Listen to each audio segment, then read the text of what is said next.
right, so last we left off, you guys are on this big warship. Setsuki had a wonderful dream of Nereia. Bear has reached out to Thena and got a response. However, Nereia is sending gifts your guys' way, and those gifts are sea lions. Yay! He's not A sea super happy. lion. Thanks. After a long, hard battle, you guys defeated a sea lion, and as you guys were starting to skin it and get what you can off of it and kind of just loot the body, all of a sudden you start feeling more like thumps and bumps on the ship, and as you guys look over the ledge, you find you are surrounded by 3 more sea lions. And with that being said, the map is loaded up and started. You guys are already in. Each of you can roll initiative.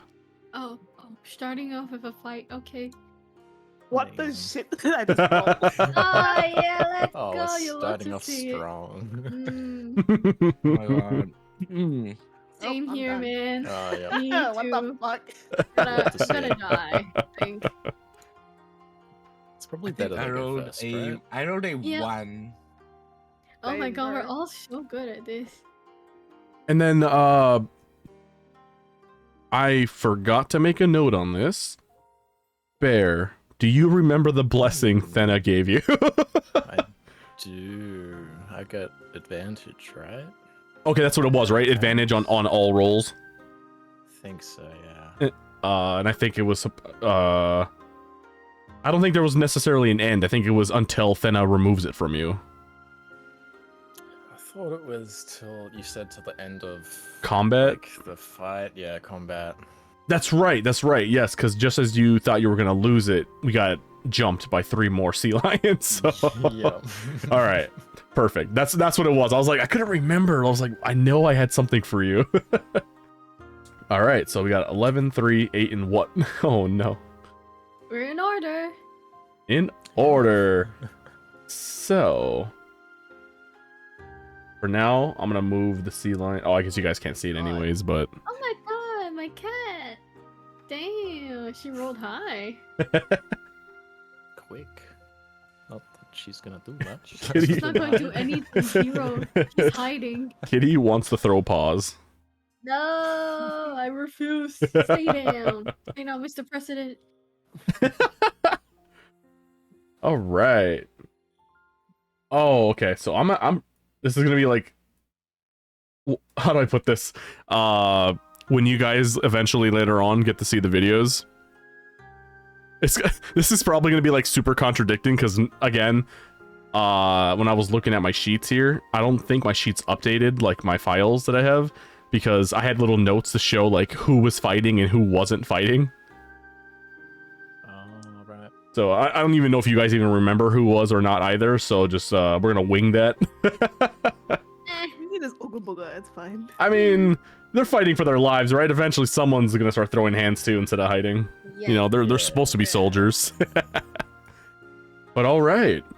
So that being said, you guys all get ready for combat. Just as you guys had that moment to relax, the edge is back on. You guys turn around and you guys see these sea lions just kind of peeking their heads. Some of them you kind of see like their eyes just above water and then sinking back down.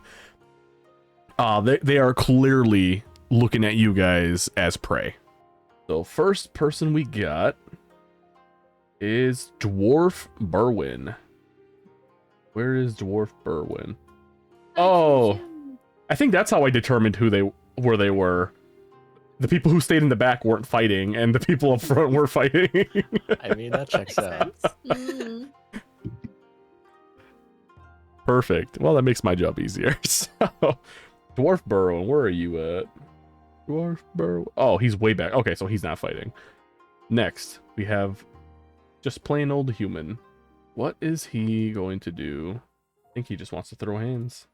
So with that, he is going to AC 15, and your lovely friend Berwin missed. or the Ah, human see it. missed. Come on, man. Was it, yeah, 8, 9, 10. Yeah, so he missed, and he only gets one attempt. Kitty cat. Is cat gonna do anything? Nope. No, not gonna dive in. Anxiety. No bait. No, no, Okay. Into the Are they sea, gonna fight? just like nothing. I'll get 'em. Zero. Oh, I didn't. What can she do from this distance? not allowed. You know, bait. No. Fish chum. Nuh-uh. Oh, lovely. So all 3 sea lions are up next. Yeah. Our geez. ship is so Let's gonna go. sink, guys. Yep. Oh, or it's got what 163 HP. Yeah. What was the full health of our ship? Was it like 200 or something? Oh, that's right. Yeah, I messaged you Probably guys that. something like that. That is a great point. Yeah, 163 health left. That's a lot, right? Only Yeah. Mm-hmm. Well, I don't don't know what we know. started with. Yeah. I feel like it got beat up quite a bit from just one, so. Maybe 200? Let me 300? see. I have If it's notes. 300, I'm concerned. Yeah. That's what I'm saying. We need to know. Right, they would have been doing some heavy damage. We need to gauge some numbers here. I think I've only hit it like once or twice there. So Today I it think like was somewhere 200? around 200 would be my guess. Oh, it was 300. No! Oh my God. That is Stop! very concerning. Oh no. Well, one more chomp and we're dead, guys. All right, so 163 No, I'm dead, I'm left. fine. I love Yeah. We need bait. one of these days. I'm just gonna like upload a bunch of my like notes, my screenshots, and some of them are like notes to myself. Some of them are like just stupid comments. Like I'll even like leave myself questions. Like one of them is who was it? I can't remember. I think this was either Bear or Setsuki. Somebody asked if they could speak with the sea lions, Oh yeah, Setsuki. Oh, Yeah, do you want 'cause to I yap think with them? and Speak with animals? It's like one of your spells? and I wrote something along the lines of like, I wrote something along the lines of like, speak with animals. It depends on the animal's behavior. Sea lions, curious but deadly. That's all I wrote. Yeah, let's go. Interesting. We're gonna die. Oh, I even wrote things too, like that could trigger actual conversations with them. Oh wow, that's crazy. All 3 sea lions rolled nat 20s. How Come does on, that- man. It's Come on, actually diabolical. man. I mean, the That's cat a lot. rolled 20, Amazing. 21. Can't believe this. I can't believe you've done this. Believe you've done this. Say your prayers, guys. I'm way ahead of you. I don't I was believe. about to say, I think Bear did. So, sea lion Well, Ryan's A. gonna get the first charm. Mm. 5, You're gonna get 10, the first charm. 15, Mm. Yeah, my mistake. 20, 25, 30. Uh-oh. Oh my god. Well, alright. GG. Rest in peace. GG. GG, y'all. Look how much HP you got now. It's Subi, right? So the sea lion gets to... 15.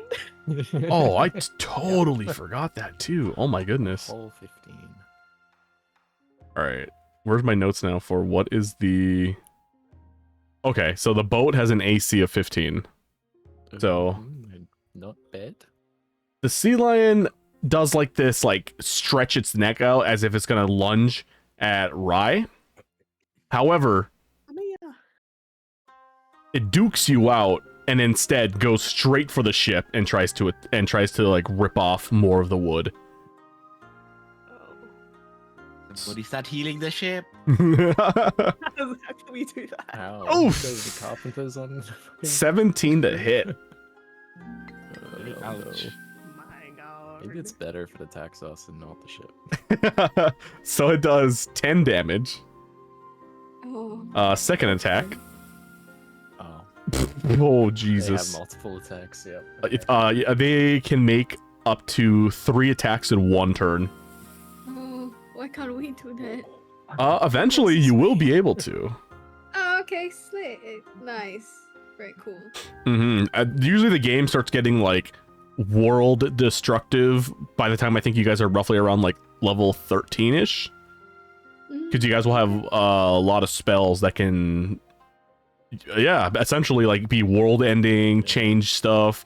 You'll come across like even like, I guess you can say like deadlier villains. People I would even like dare say stronger than like Dragos and stuff.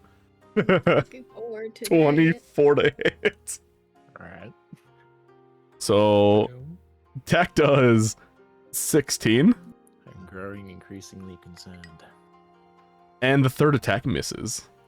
Okay. So it successfully takes a giant chomp out of like the wood and just rips it off. And then with its claw, it sticks it inside and just rips off another chunk. But by the 3rd or the 3rd attack, its nails kind of cling to the wood, but wasn't enough to pluck it off. It kind of lures back into the water a little bit again. Sea Lion B, however, you see it kind of do a little like shake, swim back. And then it lunges itself 25 feet forward. So 5, 10, 15, 20, 25. So it's kind of like, how do I put this? It's kind of like half its body is dangling off the ship and the other half is like holding onto the ledge. And because of that, I am gonna say this sea lion is gonna attack with disadvantage because it won't be able to do like proper strikes while it's kind of like dangling. So we'll see, disadvantage roll. Think. Oh no, not human, who we didn't get their name.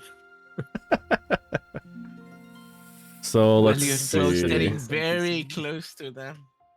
Oh wow, even with the disadvantage, it's still. So it succeeds with an 18. The human, where are you at? Yeah, AC 17, so just over. Takes a big bite out of this guy. I believe this is the one that Setsuki talked to, but didn't get his name.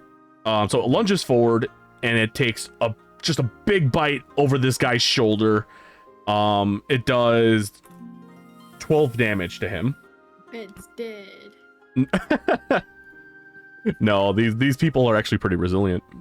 Oh, okay. Throw him overboard. He's a liability. He's a liability. I didn't even get his name. You don't know Right. his name. Well, less detachment, less attachment, I guess. So it does lunge forward, but with both hands kind of like holding itself over this ledge, both attacks with its claws completely miss the guy. Same thing with Sea Lion C, so it's gonna, with a 10-foot head start, so it's gonna do 5, 10, and then it's gonna lunge out and do 25 feet, so 5, 10, 15, 20, 25. It lands completely on the ship, kind of just in between Kayla and Rosetta. Wow. And it is going to strike Kayla first, as that's kind of who's in front of this creature. And it matches their AC. And Rosetta's gone. it does. Look, I'm flying, okay? I am well above in the air. You'll be fine. I'll be fine. Oh, well, how tall are these things, actually? It's probably worth. How big are they? Like the sea lions? Mm-hmm. Let's see. I believe they range in different sizes, but according to D&D, it does say that they are roughly... It says they are considered a large monstrosity. Depending on... It does say, like, depending on what you roll for it, will determine the size, but at the average length of a monster sea lion is roughly 3.7 to 6 meters long, and they weigh, so a 3.7 meter would weigh about, oh my lord, 680 is it kilograms? And then a 6 meter sea lion is 1,100 kilograms. Right. Alright, so Hey, I'll jump on this ship. We'll just sink it from just there. Right. So like when it lands, you guys totally like feel the ship just like shift forward a little bit.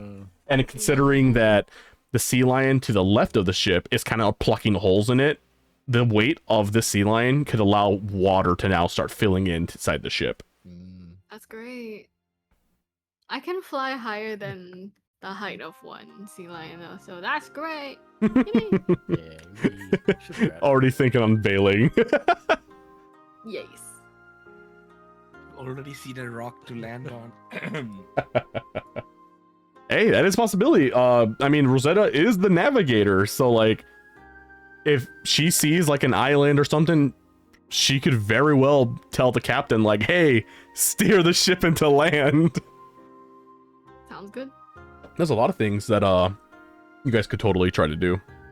All right, so this is the one that's attacking Kayla. So okay, yeah. So the first hit misses. It does land. The second hit. Oh no, I lied. The first hit it does attack. Okay, yeah. So it takes a bite out of her, and it lunges back, and then it goes in to swipe at her, and gets a dirty 20. So it does 11 more damage to Kayla. And it does one final swipe at her. However, it completely misses as she ducks the giant, like, claw fin. Jeez. Because I'm sure as you guys are probably aware, these aren't like our IRL sea lions. These are like half the body is of like a lion, and then the other half is like a fish. I googled that. Oh yeah. I was just googling it.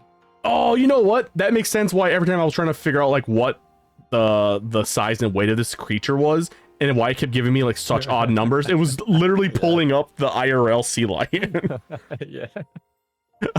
That's why I was struggling over here. Like, why does it keep giving me this? Let's see. Half orc Jorund. Where are you, homie? All right, you're right here. So we do 5, 10, 15, 20. 25, 30. And he is going to try to shoot the sea lion that's directly ahead of him, the one that's attacking Kayla and Rosetta. So 13, 14. He is just short, and the arrow just kind of like skids over its eyebrow and misses. Captain Phineas. Let's hope he doesn't hop her in any more of his crew. I forgot about that too. Captain Phineas. 5, 10, 15. Just you wait, Raisu, alright? 20. Just you wait. I'll make it a reality. Rosetta, cross your fingers. Oh, Oh, dead. oh. Captain Phineas is going to launch like one of those harpoon hooks and attempt to strike the sea lion that you guys are fighting. So he does. Well, on the bright side, he didn't roll in that one. So he fires, but it does miss. And he's not near any of them, so he can't do his sword attack at all. That is end of his turn. Come on, guys. Got Drusilla. Alright, what is she? She is going to attack this Sea Lion B over by Human and Bear. She's going to attempt to use a crossbow. And she hits. And what does that do? And she does 6 damage to Sea Lion B. We got Al. Where's our good buddy Al at? One of the crybabies down here? Yeah. Alright, so he's not fighting. Bear! Hey. Fight him. Alright. I'm just gonna It's say, time. if you Yeah. guys want to for your safety, move behind me. What I'm gonna do might cause trouble to everyone. Please do not push me in the sea. I'll have a panic attack. Man's gonna cast Fireball on a wooden ship. Alright. So bear's gonna move up to this fella. I'm going to transform into a bear. Oh my my bonus god, action. he's a furry. Oh Alright, let's my go. God. That's happening. And then I'm gonna smack him a bunch. Yeah. Because as a bear, I get what is it? Can't see because of Discord notifications, please. Multi-attack. So I can attack Ooh. with a bite and my claws. And both with advantage because thanks, Thena, very cool. Nice. So we'll try bite first. Oh. It's the one thing that I wasn't able to figure out. It's because my stats changed, so I'm gonna have to like free ball this a little bit, but it's just gonna be my strength and proficiency. So it's a +6, I think, on this dice roll. Are you trying to like do like your bite and claw? Yeah. I think I'm rolling a d20 twice and adding my +6 because I get 19 strength being a bear. So I get a +4 and then 2 from proficiency, right? I think. Yeah, because you have a was it a 1d8 + 4, so you get like what was it, the bonus from the blessing? Yeah. So yeah, you'd add that on top of that. Cool. I will roll. Oh, it's not great, but my highest is a. Oh, they're added together. Okay. Well, my highest it's a 16 to hit. All right, let's see. That hits. Awesome. I got the damage. It's 9 damage with a bite. Ooh. Jump. That was Sea Lion B. Okay. 9 damage. And then we're gonna do the claws. Ooh. Okay. I'm assuming that hits. 25. Yeah. Yes. Big damage. Let's go. 14. Oh yeah. 2 swipes. So Swing, B. I do not remember how much HP the last seal had. So I feel like a lot of people attacked him though. They're probably a bit chunky. yeah, the first one you guys all killed. Yeah, once it landed on the ship and everyone got the swing at it. This one, as of right now, you knocked off about, I'd say, a good quarter of its health. That's decent. All right. Is that the end of your turn? Yeah, I don't think I can do anything else. All right. Who is up? The halfling feline. So they're gonna go 5, 10, 15, 20, 25. Girl transformation into the bear. The halfling's is gonna ride the bear. I don't think it's as spectacular as that. Out of curiosity, is it like a grizzly bear? Yeah. Okay. It's big old grizzly. What did you think, Min? What type of bear did you think, huh? Well, I saw the profile picture, so I kind of assumed grizzly, but it could have just been a generic picture. I mean, it could have been a polar bear, could have been a panda Maybe a big bear. bear with a bow to go the full magical Yeah. transformation. It could have been Kung Fu Panda. Let's see. Imagine you go full on Poe. Skadoosh. Let's see. Not Halfling. Roadhog, bro. But yeah, how much HP did the first seal have? Because I don't remember. Let's see. The first seal. Dun dun dun. It was about like I would say 90. Oh. We're so bored, guys. It's fine. There's a lot of people on the ship. Three, We got our 4, spells That back. keep 9. missing. It's people that keep missing. It's all on you. Feline Rosie, missed. Chromatic orb. However, the second attack landed. Yeah, they rolled 22 to hit. let's see. 1, 2. Nice. So we got 6, 7, 8. 11 damage to Sea Lion B. Yeah. Let's go, Rosetta. All right. Pray I don't miss. Okay, what do I hit? What do I press again? Okay. Oh yeah. So if you go to your character sheet, you can go to your actions, spells. We're off to a not good start, guys. You're out of spells, aren't you? Not bad, but does that hit? I'm assuming no. To hit. Please. Oh, it just misses. Well, I think it's 15, right?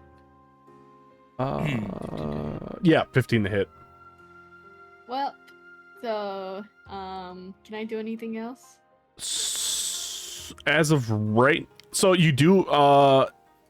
I mean, you did already use a spell, so I guess you can't do it now. But if you had like 2 daggers and whatnot, you do have the 2-weapon fighting. Okay. So I can't do the dagger thing now? No, because you did attempt your spell already, so that counts as your action. Oh, dang it. Okay. Oh, well, how does that work? Let me see. Oh, yeah. So you take your normal action to swing with your normal weapon, and then you use a bonus action to swing to attack a second time. No. Okay. Well, then can I just fly upwards? Yes, you can if you want to. Yes, Okay. if you're Alright. trying to fly like high enough so that thing can't hit you. Yeah. I'm just gonna fly all 30 feet up or something, however long I can fly. Okay. Yeah, that'll work. Yeah. Yay! Oh, wait a minute. Hold up. Hmm? That just brought something up. Because you lowered yourself to enter combat and fight it, and now you're trying to fly upwards to avoid being hit, that does leave you open for opportunity of attack now. Oh, Which means what that, does that mean? so it means that the sea lion gets a free action to attempt to attack you while you're trying to get away from it. And you sound so happy. Well, I'll take my chances. You're gonna take your chance? I'll take my chances, I guess. All right, so the sea lion is going to, let me see here. Please don't hit, please don't It's gonna attempt to swipe at you. hit. Okay. Does 11 hit? Uh-huh. The silence. Wait, no. Oh, here, no. I forgot. I just looked at your AC right here. Oh, no, it doesn't hit. You're good. Yes! You have you have an armor class of 12. Yes. So just. Damn, I have an 11. Bear's got 19. Must be Oh nice. no, I think I also have something very small in bear form. Like I lose all my armor. I got 12. Oh, that's right. Yeah. So, but yeah, no. So you fly away, and this sea lion attempts to take a swipe at you, and you were able to just like glide around the paw, and you were able to escape upwards. Yes. Pretty good. All right. So we got Gaius. He's all the way back here. So 5, 10, 15, 20, 25, 30. And Gaius is also going to throw paws. My armor class gets worse for being a furry, just so you guys are aware. Just for being a furry. It's called having armor and a shield. You guys should try it. Get your AC up a little bit. Right? Think about it. So Gaius's first attack misses. The second one lands, though. What does he do? Okay. Oh, yeah, he's terrible. So he does 12 damage. Does Sea Lion B? All right. Sea Lion B is officially below half health. We got Hester. Where are you, homie?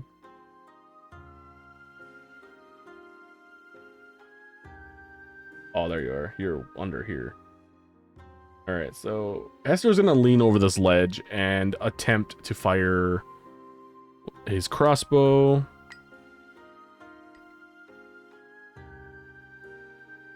And he misses. We got the Dragonborn. Here, 5, 10, 15, 20, 25. Also gonna fire a crossbow. 13 misses. Kayla is going to attack the sea lion directly in front of her.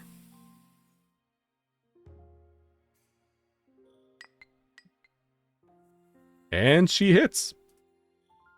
Yes, finally. Oh, wow. So she does. Let's see here. Wow. So she does 17 damage for her first attack.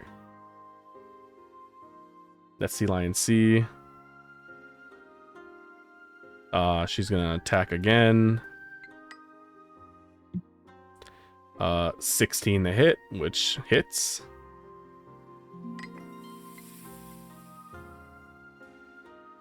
So let's see here. 9 plus. All right. 13. Remember correctly, this Halo was the one that was it Setsuki hated? Well, she's going in the ocean Yeah, soon enough. She's like one of the only ones who's like, yeah, I want to be here. I'm gonna go in a blaze of glory. And I'm like, bro, why? Crazy. So that is the end of Kayla's turn. Up next is let's see here. Is it Myrine?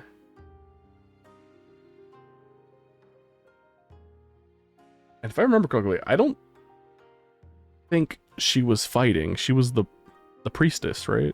Or the former priestess. Let's quickly pull up her sheet. Yes. Yeah, former temple priestess. So she's not fighting. Kalia, not fighting. All right, we got Nyx.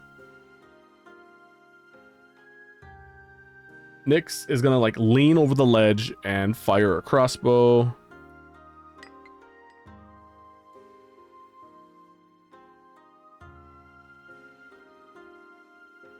Let's see.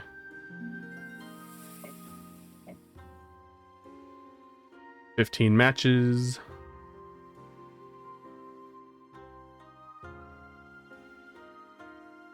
And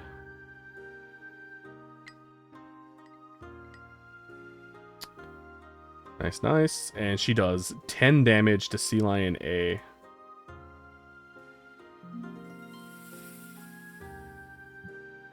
Lysander, where are you at? Okay, not fighting. And we got Rye. Let's go. Throw pause.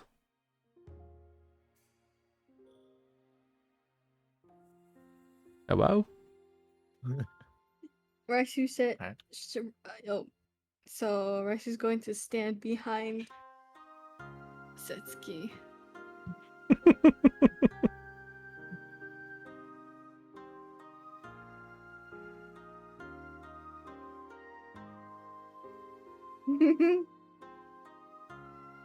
Come on, you want to help with the damage, right? Right? Do I want to hit the seal? Or stand behind shoe? Wait, why is painting loud? Yeah.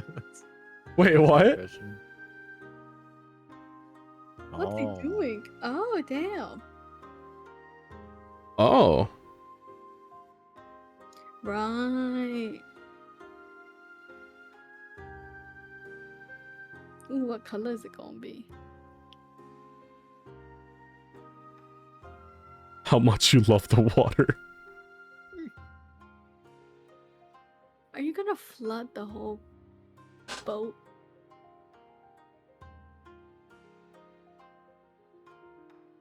Oh, gonna tickle the seal Yeah. with the short sword.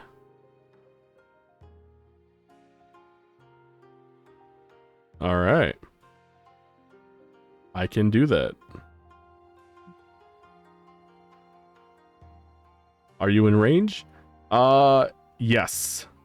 You're able to like lean over the ledge and just kind of like swing downwards at it. Poke it. Yeah, poke its it. eyeballs. Oh my god. Poke its eyeballs.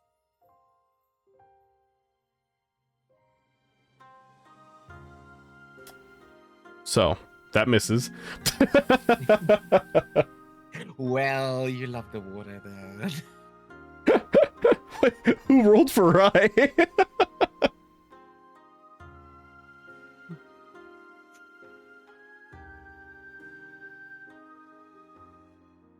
Oh, I see. I see. I thought they were away from the computer.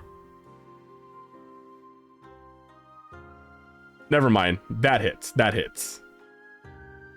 4 damage to A.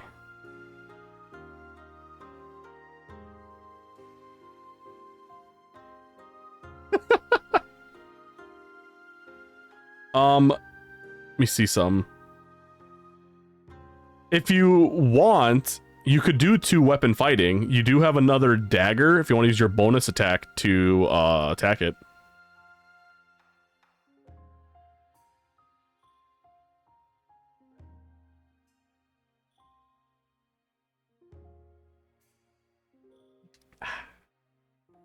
Pray. Better than nothing. Wow. That's crit. Yep. Oh shit.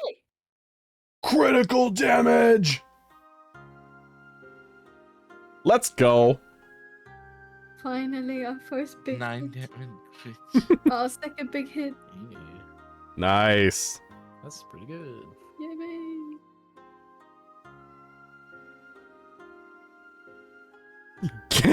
Like 1/10 of its HP. Get tickled.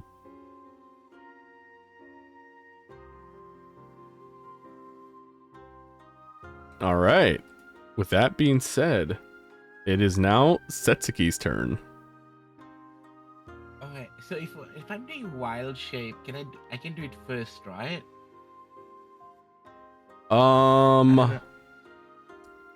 I would have to quickly read because I don't. Which I forgot what gonna circle do you wild- chose. I was gonna do wild shape, circle of the stars. So I was gonna do archer. Yeah, you went with the star one, right? So Yeah. Because it automatically gives me attack. Like I don't have. It doesn't fill out slots. If I'm correct. yeah, yeah. So like it's an action to transform, but you can use your bonus action to shoot. I think. Oh, to like attack. Oh wait, no. It says on activation and as a bonus action, you can make a ranged spell attack, dealing 1d8 plus 2. Ah, I see. So can you do it twice then? Let me see. Wild shape. Spell slots do I have? Oh, 3. wait. Okay, cool. As a bonus action. Oh, so Shion gets his bonus action wild shape as well. Nice. Very cool.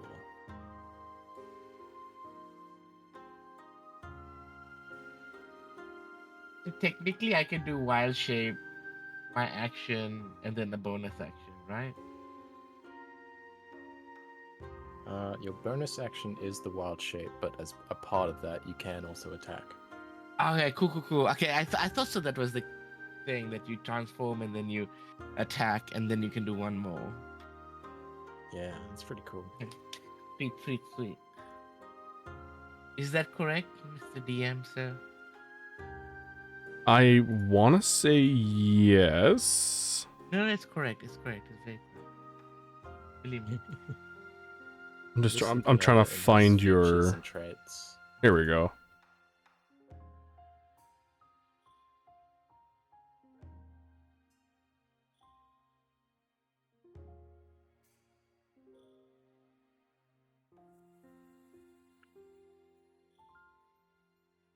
Okay.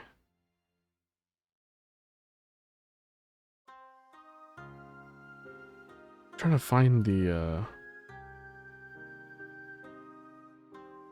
Okay, here we go. This okay, I think this is what you guys are talking about.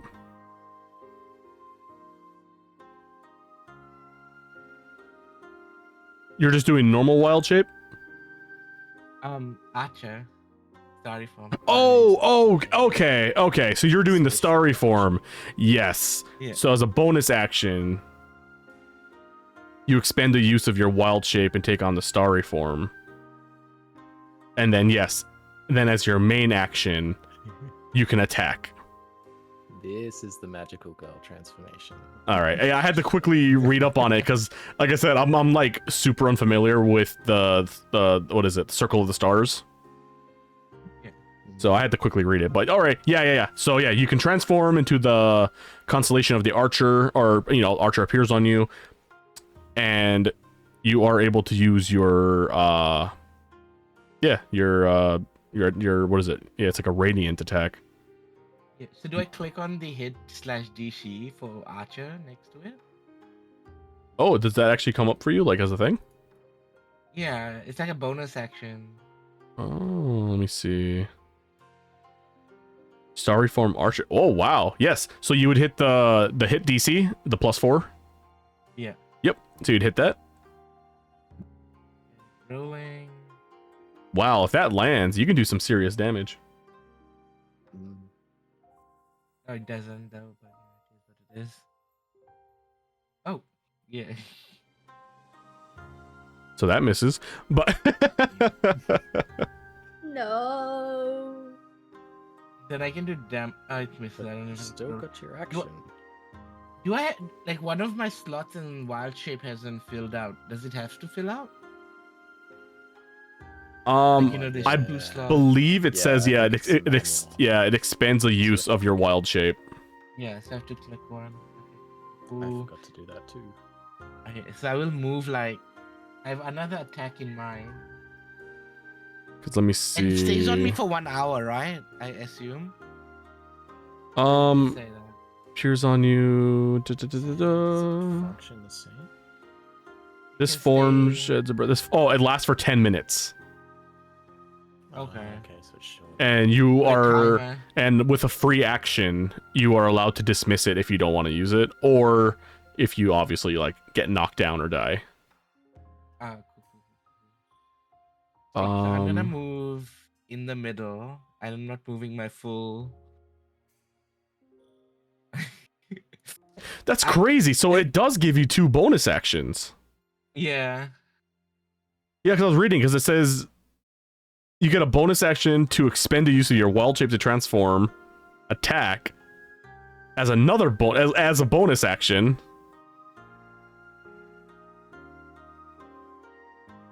So I get three actions, right? 2 bonus, 1 normal. Right? I think just on your first turn, and then after that, you only get the 1 bonus and 1 attack. Okay, cool. So I still can attack twice. Do 2 things. See, when you activate this Yeah, form, you and it's still a got bonus an action. It's Make a just ranged like spell you can attack. transform and attack as 1 bonus action, which is pretty. Mm-hmm. It's very good. Okay, cool. Sweet. So yeah, so right now, you can make your, I guess your main attack. Yeah. I wanna use. What is it? Else. Thunder Wave. Can you throw me a 15 by 15 situation? Yeah. 15-foot cube. Wait, I told you get behind Um, me. Nobody listened. Oh, this is bad. of the 3 sea lions, Wait. which one? It's a 15-foot cube radius, right? So like whoever Out fits from in- you. Oh, it's a Yeah. oh, it's a cube. Yeah. 10, okay, hold up.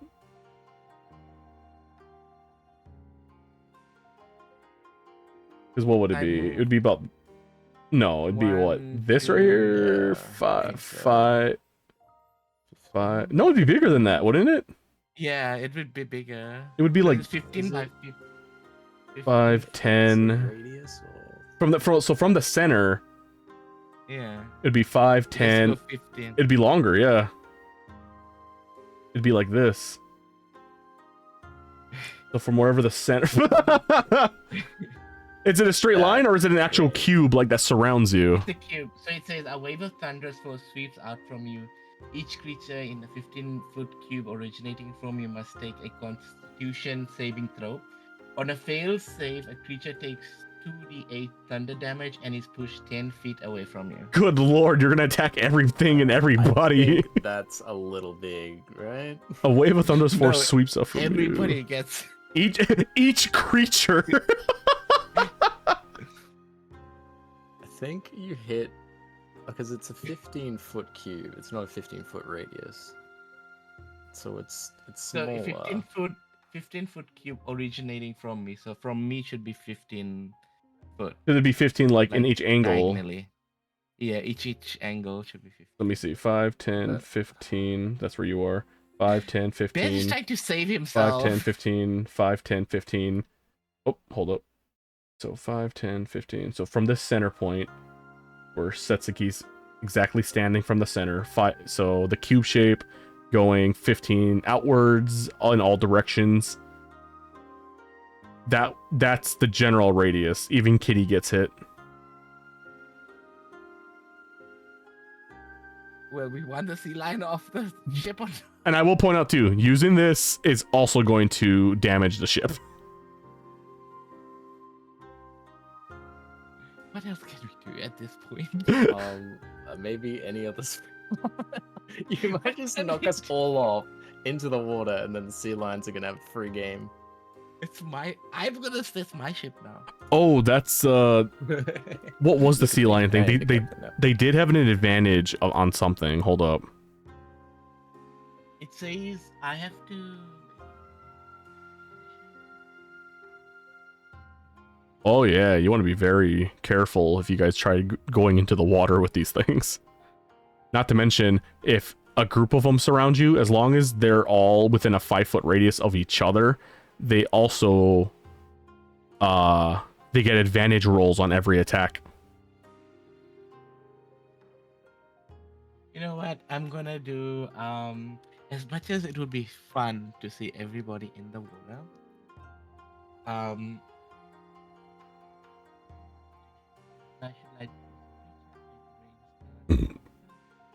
As the DM, I'm just reminding you that you have free will. As much as I to see everybody in the. I think we're gonna. Okay, what do you think, guys? Like, if we're gonna go straight up, we're gonna get into the water nonetheless. You can hit Barrett's fine. He has 19 AC. I don't currently have 19 AC. Let me just clarify that. Not even that. I don't even think. It's the not Thunder a. Wave, even. No, it's not a. It's a save. Yeah, it's a save. So everyone, including the ship, the monsters, all the people in that general radius, everyone would have to roll a Constitution saving throw. I'm fine, right? Because I'm not there. Yes, you would be fine. You would be fine. Yay! Alright. If and the worst part is, even if you succeed, you only take half the damage. And if you don't succeed, you take the full damage, as well as you get pushed Yeah, I'm just looking for the push. 10 feet back. I'm curious, is this Thunder Wave like the new one, or is this the old Legacy one? I don't know. Oh, this is Legacy Thunder Wave. Okay. Because I was gonna say, there is a thunder attack that only pushes forward, and that's what I thought you were doing. But then once I actually started looking at what you were using, I was like, I ain't gonna stop you, but I will warn you, but I ain't gonna stop you. This sounds like a this sounds like a discuss with your party type of situation here. How much is our ship on right now? You guys are currently sitting at 137. Wait, does the ship just automatically take the damage? I guess it doesn't have like a con save attached to it. Not exactly, but I could just roll Just takes the hit. Yeah, I could roll just like a generic, like D20. Okay, I won't use that then, because you know we're all saying. Oh yeah, thanks. Just spare us. But it's coming for bear one sometime soon, because to praying to my enemy. It's coming. Nonetheless. I'm trying to save everyone on this ship. Thank you very much. I'm gonna use guiding bolt. For which one's the lowest? You can die. B, I believe, is the lowest. Yeah, we go for B. Guiding bolt. All right. +4 to hit. I mean, not +4 to hit. Click for right. Yeah, I meant to say click the +4.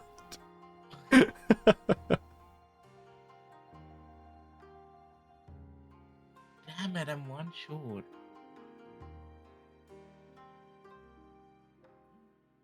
Fuck. They have 15, right? Yeah, 15. That doesn't hit. Damn. Ah, I My saw it. spell Yeah, slots- just missed. My Dang spell it. slots are not being taken. What's that? Oh, guiding. Oh, my spell slots. Oh, so before you click the +4, so you see on the far left the thing that says 1U by Guiding Bolt.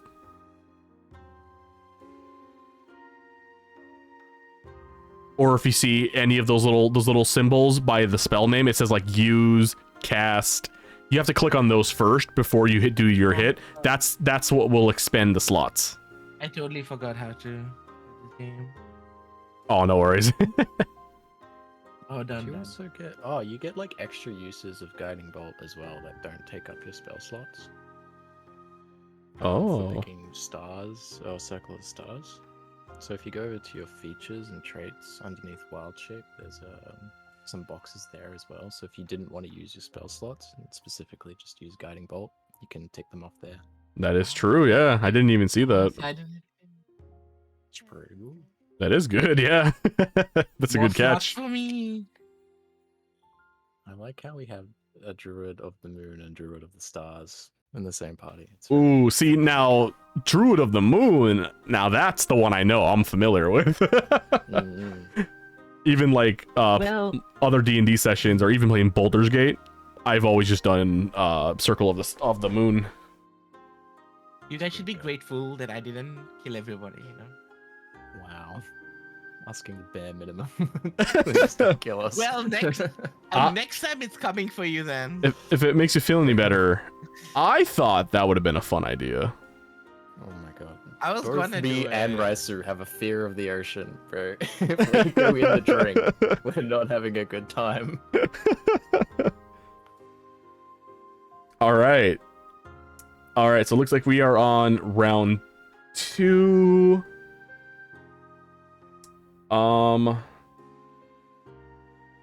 Who's that? That's human, halfling, human, captain, blah, blah, blah, blah, is... Oh, Berwin's all the way down there crying. All right, we got, I think, just plain human. All right. Human is gonna throw hands.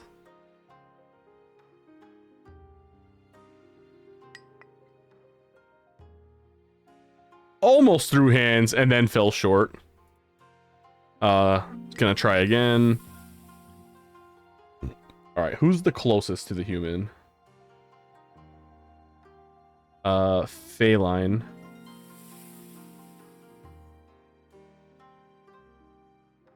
So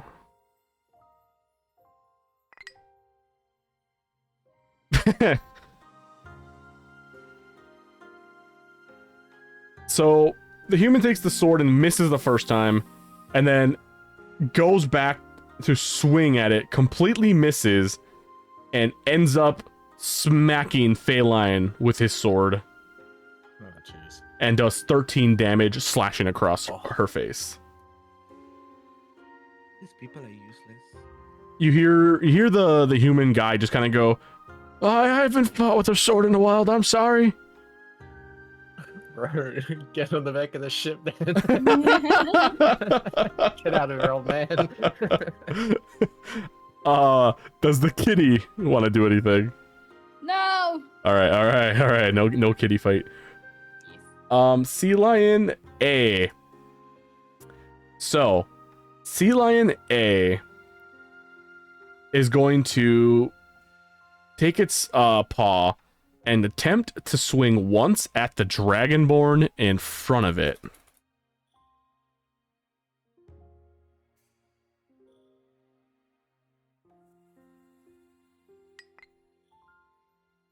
At 24 to hit. Oh. Damn. And it does 9 damage to the Dragonborn. Let's see. It's going to swing at... It's going to use its other claw. And now it's going to swing at Hester. But it misses completely. And while it's kind of just like lunging and fighting, it is now going to swing forward or dive forward and try to take a bite out of Rye.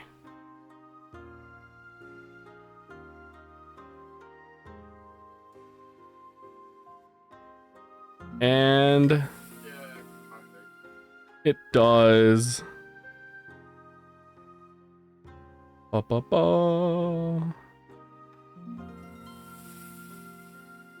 It does 8 damage to Rye.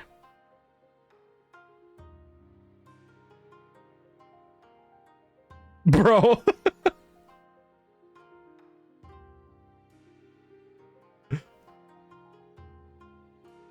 So, rest in peace. I think that's like almost, I think, half of Rye's health. Oof. Oh no. Sea Lion B is going to take a big chomp out of the human. No, not And- human, man. And it actually misses. It's gonna now swing its claws at Feline, and it does 25 to hit. Oh. And Feline takes 14 damage. And now it's gonna take its other claw and swing at Gaius. And does dirty 20 to hit. And does 13 damage to Gaius.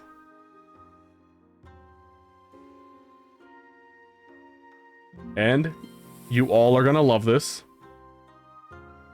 Oh, wait, I lied. Maybe not. Oh. I don't think that's gonna work. Well, I can try. So, the lion, it lunges itself forward, 5, 10, and it knocks everyone at least a good 5 feet back. So, like 5, 5, 5, 5, 5, 5, leaving the human basically trapped with it. Oh boy. You feel the ship once again kind of just like stoop forward, Bro, there's 2 of them on it now. Can't handle this wave. and the holes that are in the ship from the previous sea lion's attack and then the one currently attacking, you start to hear a rush of water. Oh shit.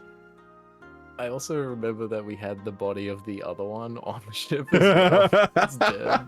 Oh my god. So like, just to like picture it, imagine like a flat boat on the surface of water, and now that back end of the boat is probably a good, I would say, almost like I forgot. I might have to, let me see here. Here we go. Because if I remember correctly, you guys use meters, right? Yes. All right. Generally, yes. Because Yes, because I'm the only American here who uses the incorrect system. So I feel like I've slowly like learnt the American though, because Pathfinder uses feet and such. So I'm like, oh, kinda gotcha. getting used to it. Yeah, so that's what I've been trying to do is like be careful. I'm like, oh wait, no. I was like, no, they won't understand that. So, but basically, imagine like this boat flat on the surface, and then the back end is about 3 meters off the water. Oh. That's concerning. So, and then like again, you guys are hearing now what sounds like a rush of water.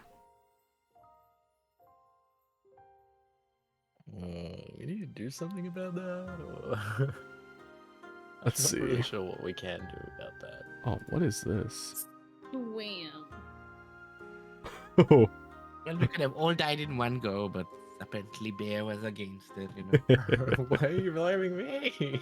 I also got like a weather warning right now that popped up on my PC, and I'm like, oh, what is this?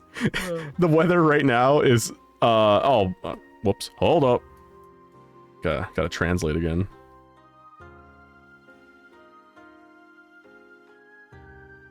So right now, it is -9 Celsius here. And the weather report was blizzard incoming, 6 inches of snow. Damn. So do you have to shovel snow or anything? Yes. Well, I mean, it's 6 inches, so like it's not a lot. Like I drive a truck. 6 inches anyway. Like for us, what would be considered a lot of snow is like when we get about 4 to 6 feet. Or what would that be? It's like, hold on. 1 meter. 1.8 meters. Thank you for converting. Yes, so yeah, so a lot for us is 1.8 meters of snow. So yeah.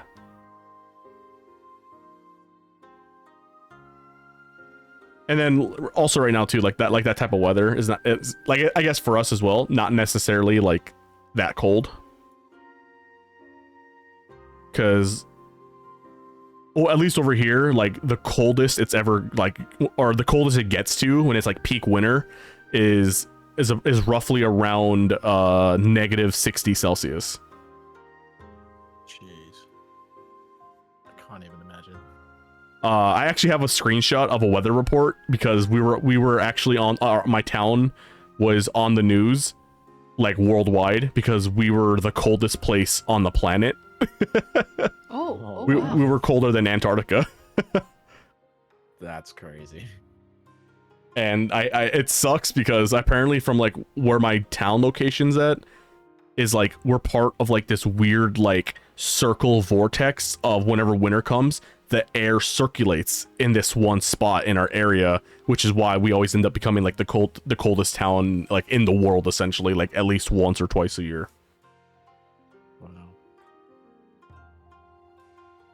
And yes, frostbite is a real thing. We get weather reports telling us if you go with exposed bare skin outside, it will take less than 15 seconds for your skin to develop frostbite. Holy shit. So, not fun.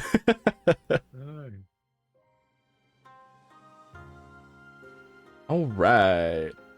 So yeah, gushing water. Sea lion C. So only options right now to fight people are Kayla and Feline. So it is going to take a bite out of Kayla. And it misses. It is going to swing at Feline and miss again. It's going to swing back at Kayla and continue to miss. All 3 attacks missed. Good. So we got Jorund. So yeah, he's gonna go forward and he's just gonna start smacking this thing.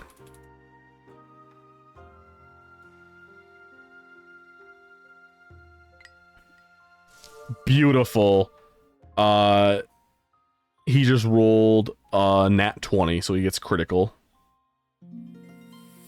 Very cool.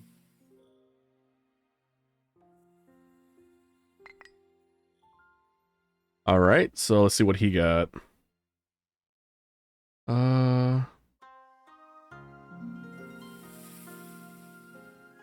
Wow. So he did 32 damage to Sea Lion B.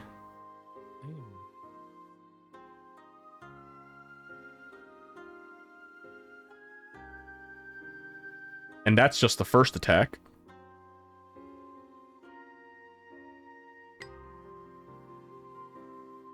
And 15 to hit. That matches. And he does overkill. He does 16 damage on his second attack. And so you hear him, this big half-orc guy just kind of just be like, move aside! And he just jumps into the air, both his sword in both hands, and he basically drives it through the center of the forehead of the sea lion, and he kills it. Nice. And with that being said, it is now Captain Phineas's turn. 5, 10, 15, Okay. 20. Oh, how much movement speed did he have again? Oh yeah, only 20 feet. Why does he only have 20 feet? Okay, I'm not gonna Is question he it. wearing like heavy armor or something? Or is Uh, that a thing? Let me see. Yeah, what? No, he's only wearing studded leather. Oh, Is there something that I'm missing? short legs. Oh, you know what? Hold on, let me read his description. He actually might have like a peg leg. Oh, yep, that checks out. I want to. Yeah, I A lot cooler in I- my mind. I think that's what it is. Yeah. He has. So he even has a legendary ability that involves it. Oh, nice. Perfect. All right, so 20 feet. Still out of range. I said the peg leg is cool. He became cooler. Let's see. Now, if he had a hook for a hand as well, he'd just be the best pirate. Except he's not a pirate. Right. However, if he does land the hook, it will be if he's missed it every time so far, but if he were to land it, it would be, think of it like a video game where he hooks it and then he'd be able to grapple it and it basically pulls him forward into it. Oh, true. Oh. I feel like we don't want more of these things on the ship, though. Yeah. Wait, I'm going to the loo real quick. Yep. Let's see. Well, I...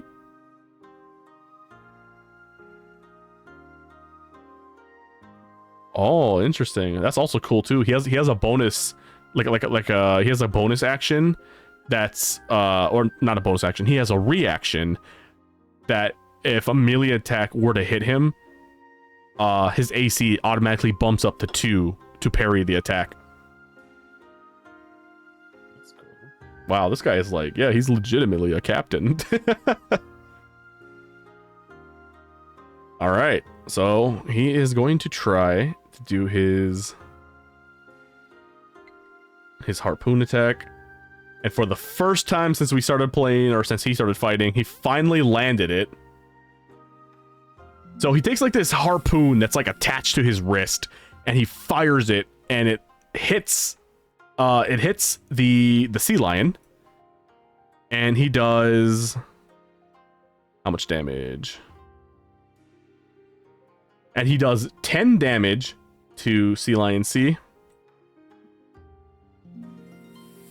And just like a grappling hook, essentially, he pulls himself towards the sea lion.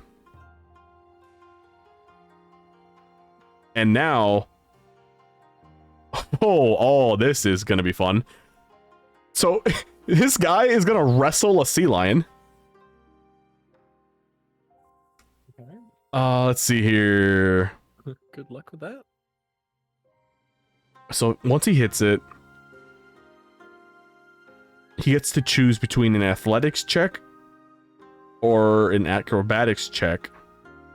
If he succeeds,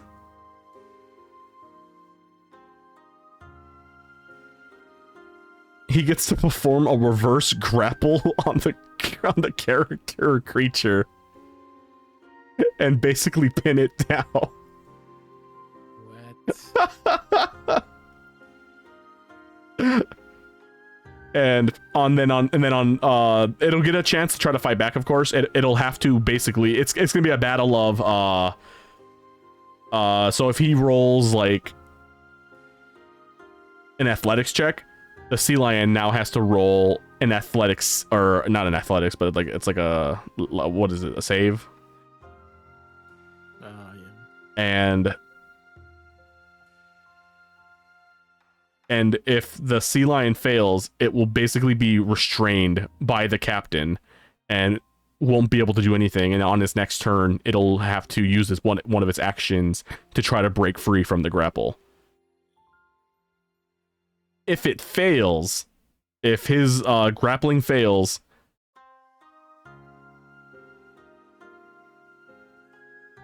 oh my gosh. Oh, if this fails, you know, I'll leave that as a surprise. If it happens, it happens. So, all right. He is going to do an athletics check.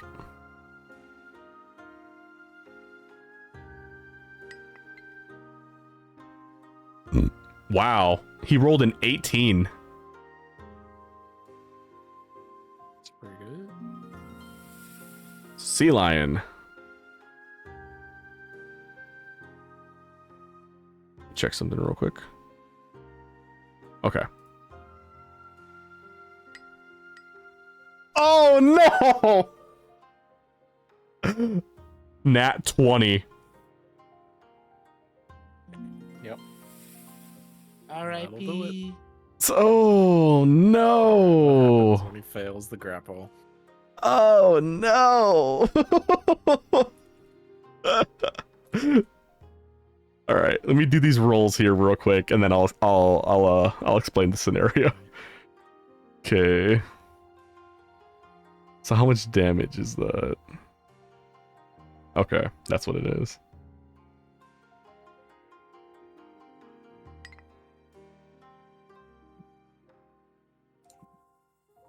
Bayek. So, welcome back. What did I miss? A lot. Oh, wait, no, what? Okay, so Captain's trying some shenanigans. Oh, So I'll explain what just happened as like a summary. So Captain Phineas finally landed his harpoon attack that he's been missing this entire time.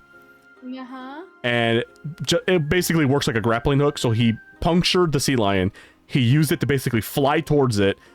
And he's doing some huge performative action where he's basically like wrestling the sea lion and he's trying to pin it to the ground. Okay.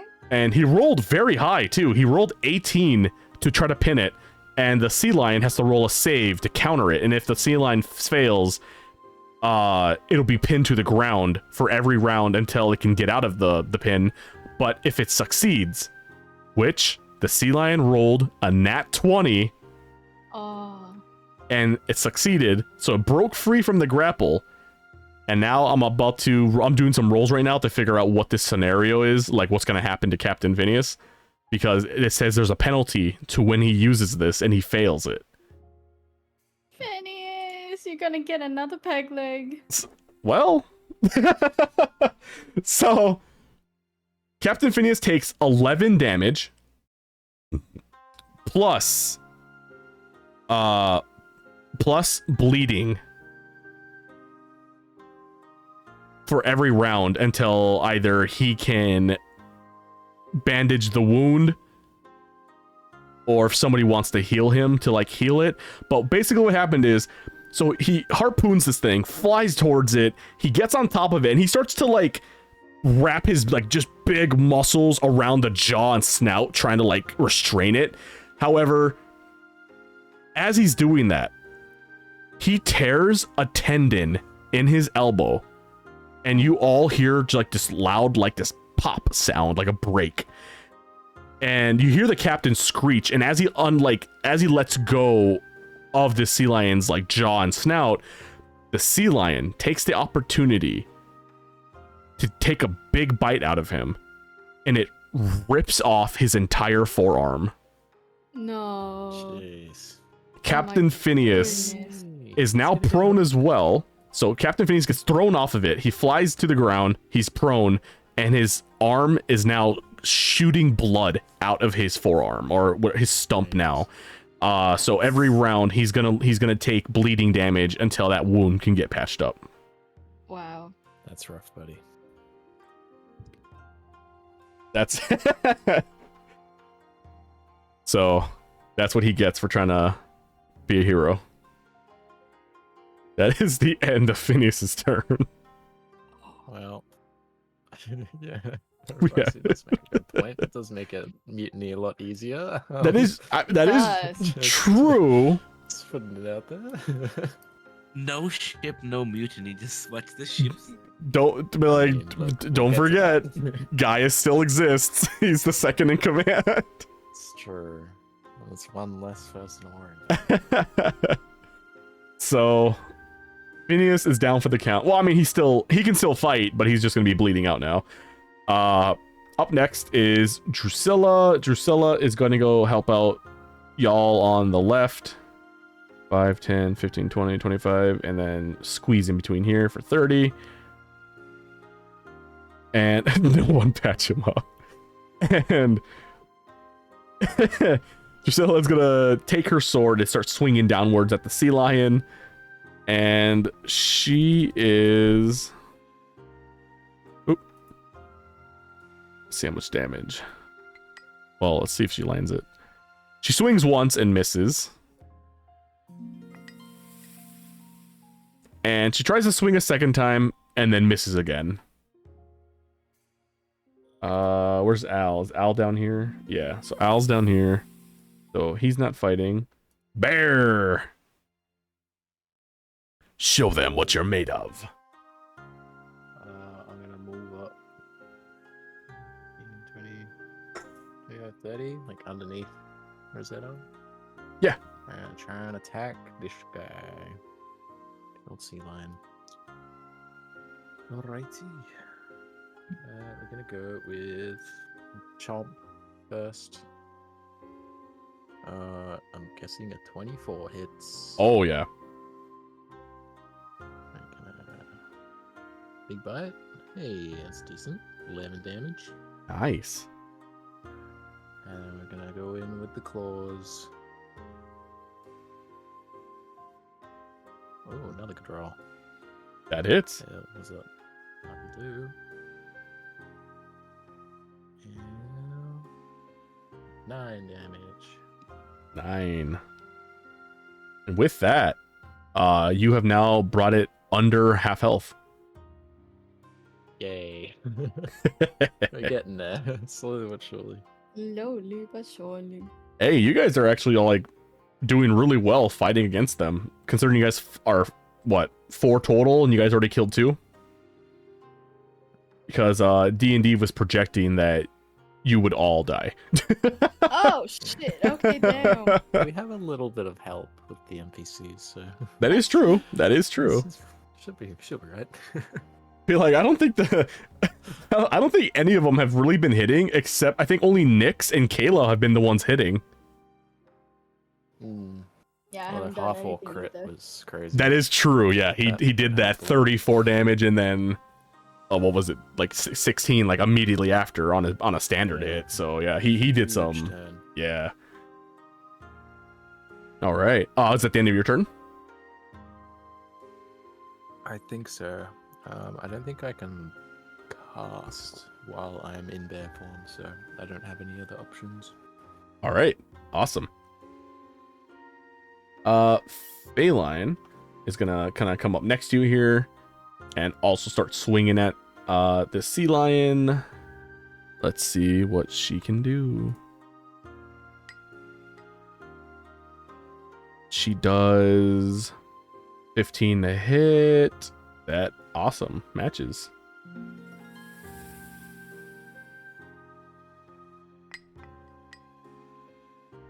All right, so first attack does 16 damage. And sea lion C. Oh, no, don't do that, please. Okay, there we go. I thought I messed something up. It scared me. I was like, please go away. All right, second attack. That emote is crazy, Raisu. Goodbye, 19 AC.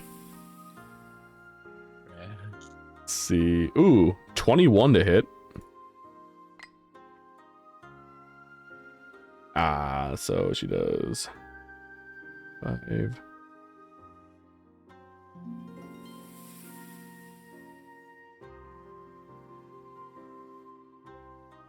And then 9 damage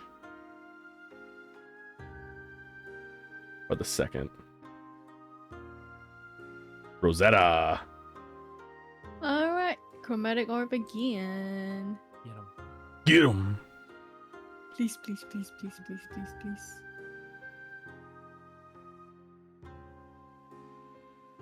Yes! Alright, great. Nice. Dirty 20.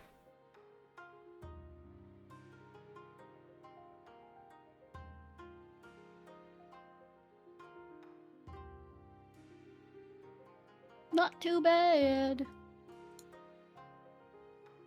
All right, Rosetta. How would you like to do this?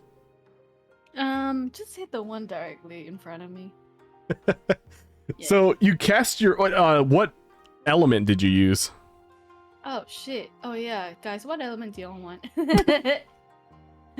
I'll put it this way: it does not matter which one you pick. Okay, poison. Poison. So you cast chromatic orb, you know, the poison version of it, and you hit the sea lion, and you just start seeing it at first, like its skin, like melting away. You start to see it kind of like puke up like its own guts and fish, and eventually you just kind of watch this thing burn from the inside out, and now you're just kind of seeing like a pile of just like guts, flesh, and the sea lion dies. Yippee! nice. Bars. Yeah, we got this. And I believe all three. Yeah, so you have like 3 giant dead bodies on your ship. Yeah, still need to move those. Well, Setsuki can do that. Awesome. You guys all think want to be in the Setsuki's ocean. strong. Be my guest. Could use your spell for that, but it would hit everybody else. Just jump, you know?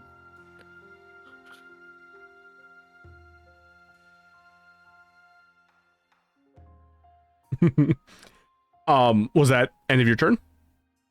Yeah, I don't think I can do anything else, right? Let me see. The spell was your main action, I believe. Yeah. Mm-hmm. Okay, end of my turn. And then, yep, no bonus actions. Awesome. Perfect. All right. So, Gaius is up. And you know what? I should actually lay these out real quick. So we have one right here, and about one right here. Okay. So you guys can't see it, but basically what I'm doing is I'm dragging the tokens to see kind of where their bodies are sitting at. Yep. Just to get an idea. So Gaius immediately starts shouting demands to the crew. And you hear Gaius could just kind of go, "Soldiers, the captain is injured and we're sinking. We need to get them off the ship now." Oh, I was gonna do that anyway, not because you told me to. So Now let's. that you To say, kill I him. don't want to do it. Yeah, now that you told me to do it, I don't want it. So, what Gaius is gonna do? Let's see. What would be the smart thing? Okay.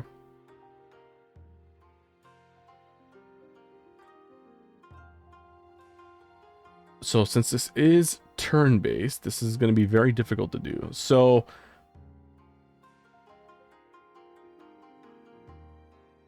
considering the other sea lion has not jumped on the ship yet, Gaius is going to take the opportunity to try to kill the last enemy, so that way everyone can focus on getting the bodies off the ship.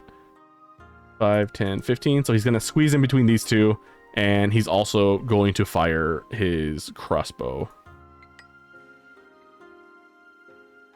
And then he completely misses. Hester is also going to do the same thing. And then misses. The Dragonborn is going to swing his sword. Let's see. 16, 17. Okay, awesome. So, sword hits. 7, 8, 9, 10, 11. So he does 11 damage.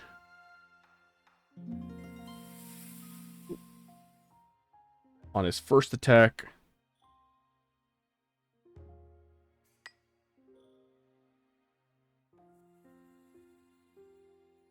And then he misses the second.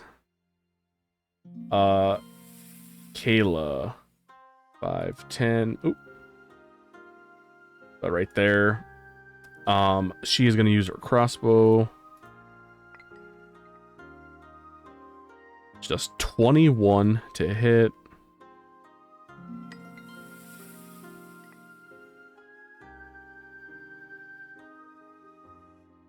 And she does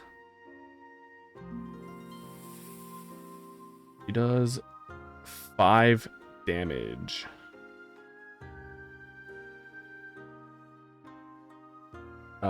She isn't fighting.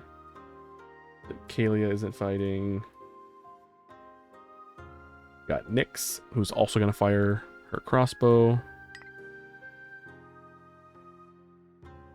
And she just misses at 14. Lysander's not fighting. Rye is up. Go right.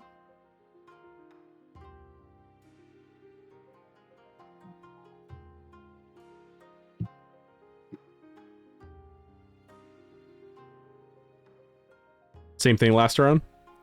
Yeah, do it.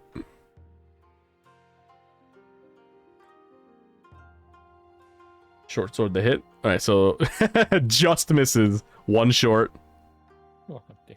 Wait, wasn't that the same roll as last time? I think so. Bruh. Hey, you still got the dagger, though. There we go. It's all about the dagger. Hell yeah. That hits.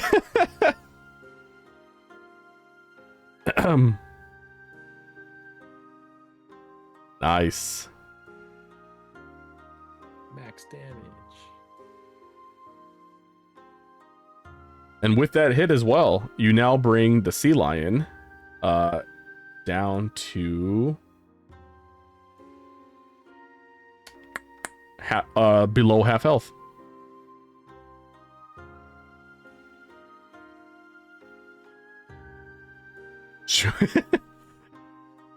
And with that being said, it is Setsuki's turn.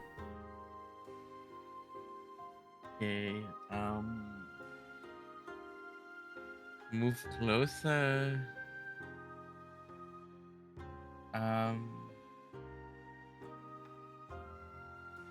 What do you where is it? This section. So I'm gonna use healing word Oh, wait, healing on who? on Raisu. Oh, okay. I thought you were going to Raisus say the plus- captain for a second. And I was like, ooh, ooh, no. You were so mad about that. So Wow. close to death. Just a bit more, man. Okay, so cast healing word. And rolling. I didn't see your message, Raisu.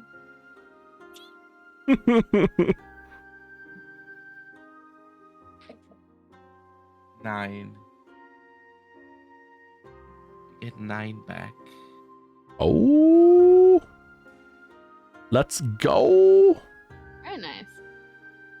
And then can I use my archer thingy now? Oh, it's gone after 10 bloody minutes. So I 10, still have it. yeah, 10 minutes, like in D&D, like turn-based, you have a lot of time, by the way.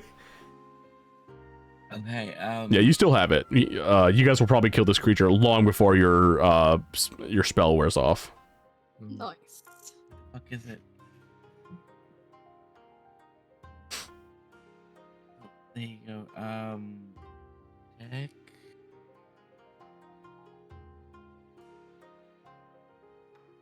Okay, that hits, right?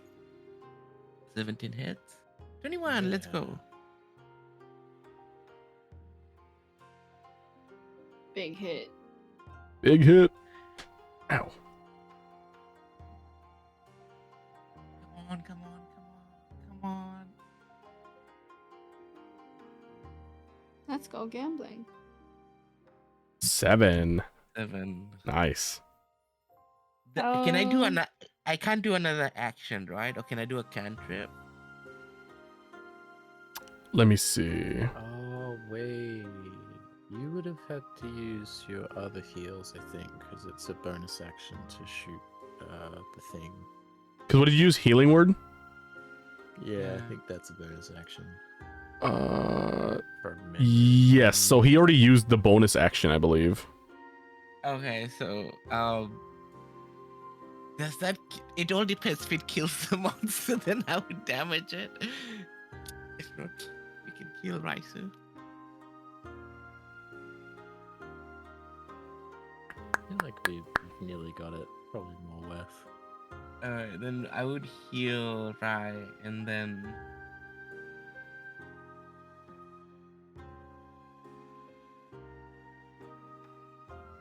Because I think you could still use that archer ability though, right? As still as a normal action though. If you didn't, because you already used the bonus action, or is it only available as a bonus action?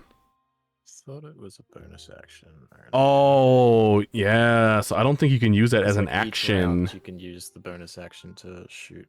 Unless he heals Rai as his action, and then as for his bonus action, Yeah. uses the archer. let's do that. What's the other one that I have? Action. Ow! It just poked my eyeball.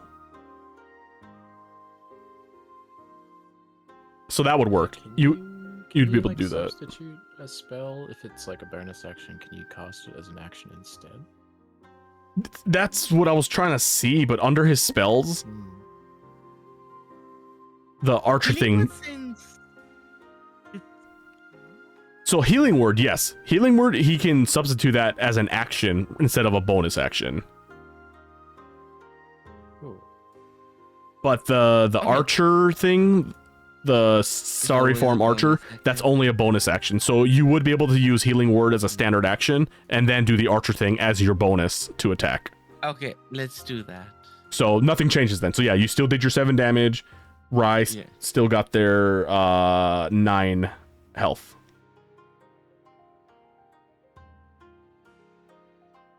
Perfect. Perfecto. Awesome. Excuse me, what is this ability that you have?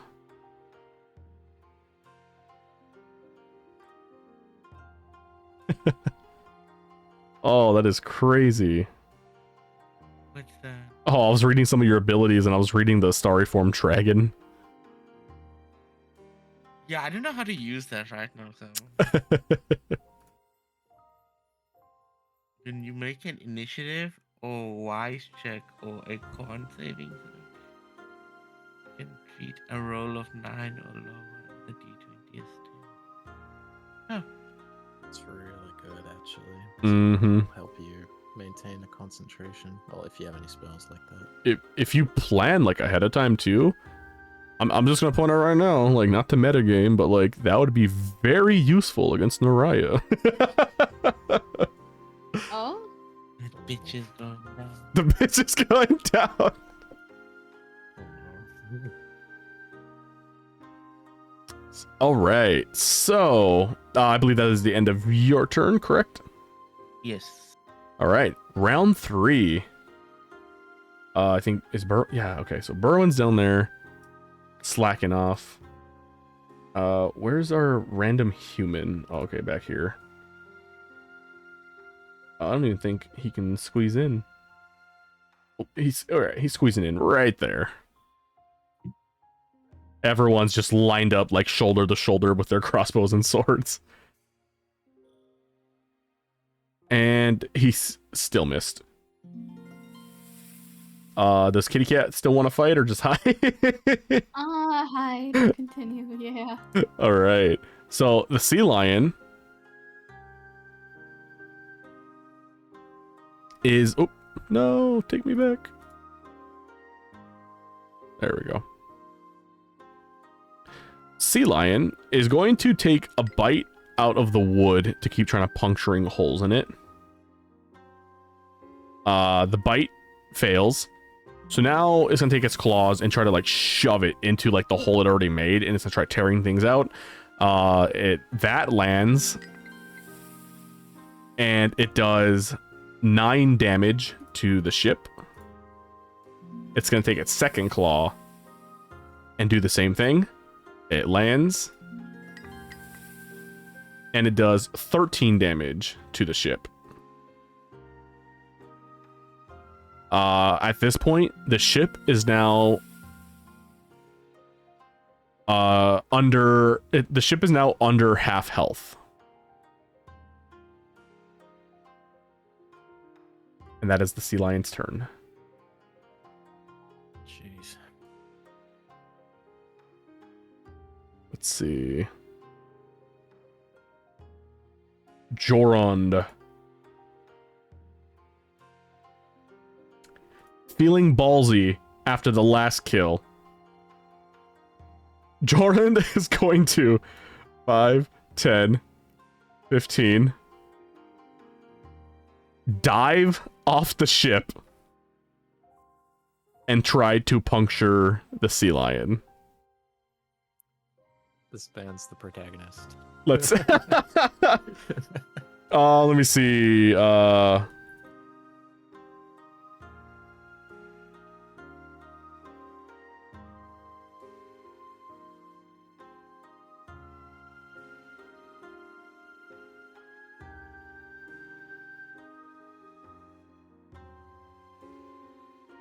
Okay, let me see here. Because I think since he's technically jumping, I think he has to do a couple rolls to see if he actually performs this correctly.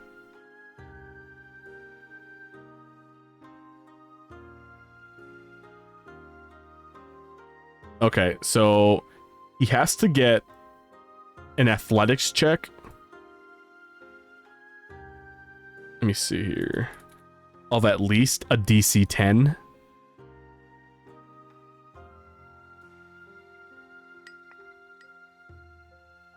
Oh my god, he got an 11.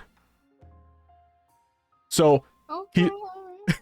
so he performed it. So basically, he runs through the group, literally jumps over all of you. And now let's see. Now I have to calculate the height that he's falling at. So now he's got to roll to hit to see if his attack lands.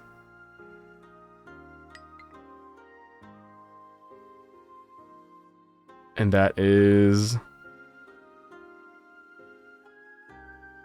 Okay. And... Perfect. So I rolled twice. So the first attack misses. However, his second attack lands exactly at 15.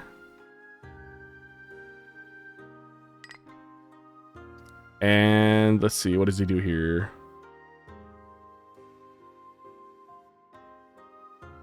So he jumps off the ship. Again, the way he killed the last one, he kind of has both hands on the hilt of his sword and he's diving down.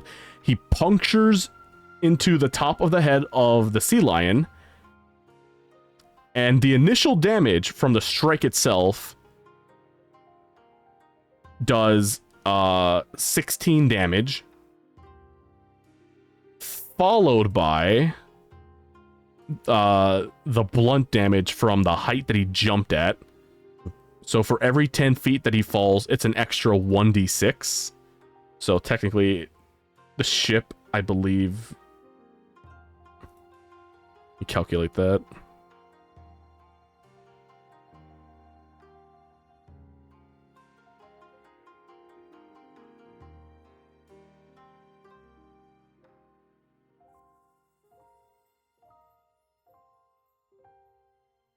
All right, well that...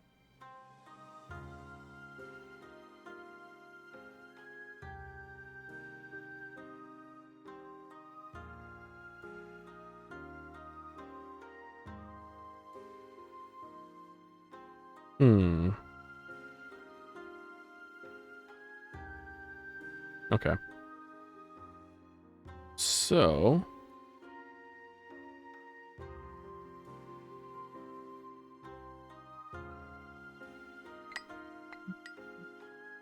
He does an additional 7 damage from the height that he jumped at.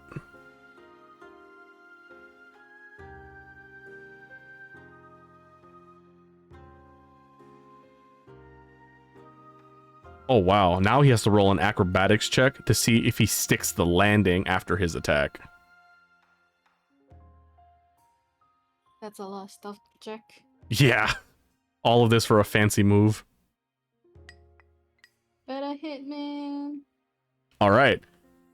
So he basically, yeah, jumps off, punctures the head, twists the sword. As he pulls the sword out of his head, he slips on the slippery, like, scales, slimy fur on this thing, and he falls backwards into the water. And you guys see a big splash. Oh. Well. Have fun with that. Captain Phineas. Hands bleeding out. Yes. How much blood does he have left? He actually still has quite a bit. Okay. Let's see. So, nope. He's actually taken more than that. Oh, wow. So he's basically taken like 1d10 of bleeding. And he got lucky. He only takes 1 damage from bleeding. Captain Phineas is not done with his fight.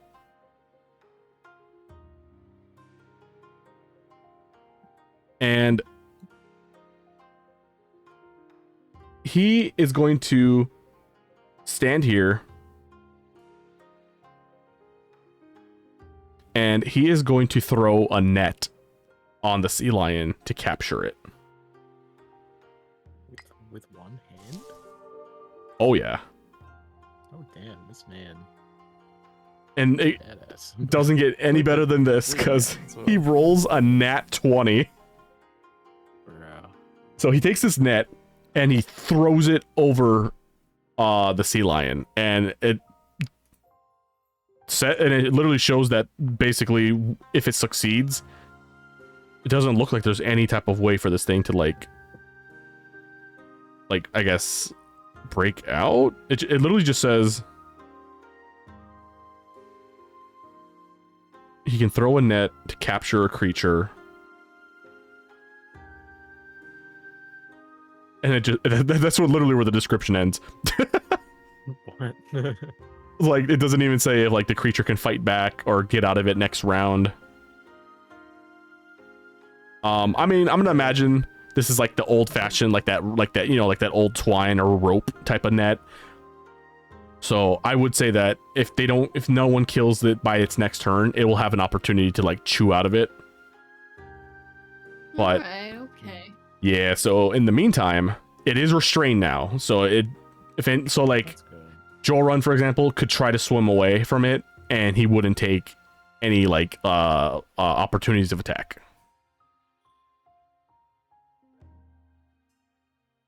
So he is vibing. So that's end of Phineas' turn. Drusilla is going to use her crossbow. Beautiful. She does 16 to hit. Let's see what she gets.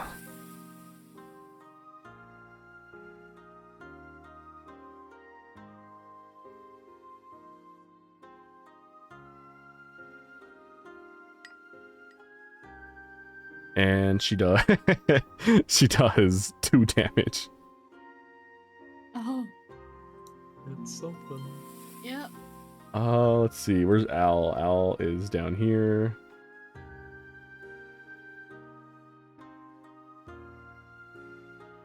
Bear is up.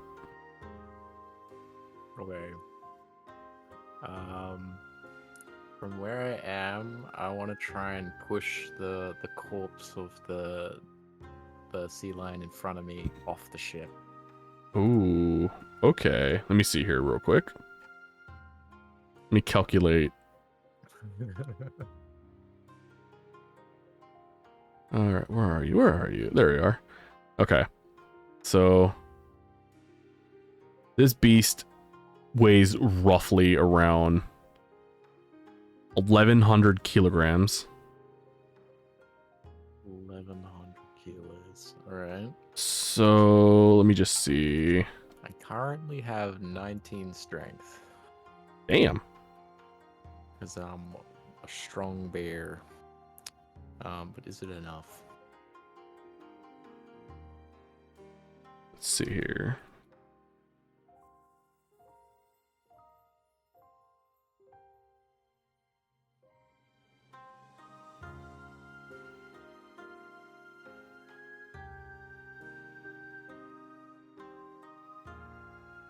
Okay. Let's see. What does the book say?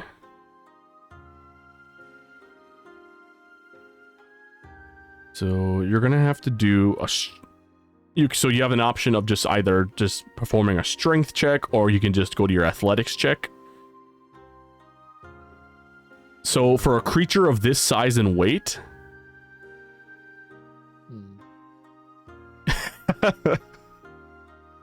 you would basically have to roll a nat 20 or a DC 25 Right. in order to successfully push it off the ship. Okay, well, I have advantage, so maybe.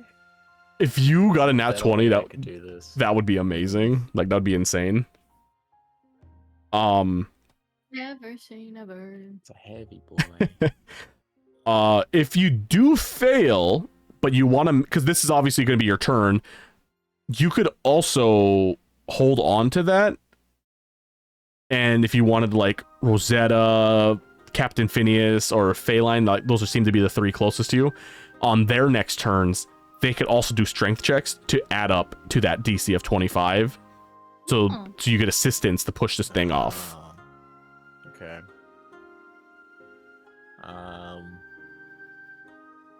feel like the captain's not doing too much with one arm. Fuck it, we ball. I'm gonna try it. Let's just hope for the 20 out of the 2 rolls. Let's do it. Oh, let's go. Wow! Oh my Hell god! Ain't no way! Oh my What the god! hell? Man just What are we rolled a I nat don't need help. 20.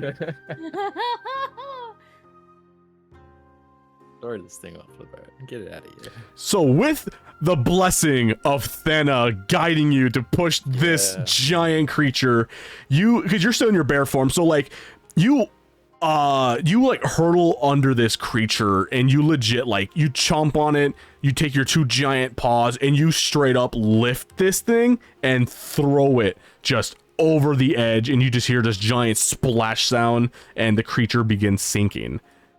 Let's friggin' go. Nice. As you do that, barrel after that. Yeah. as you do that, you start to feel the ship tilt back upwards. Oh,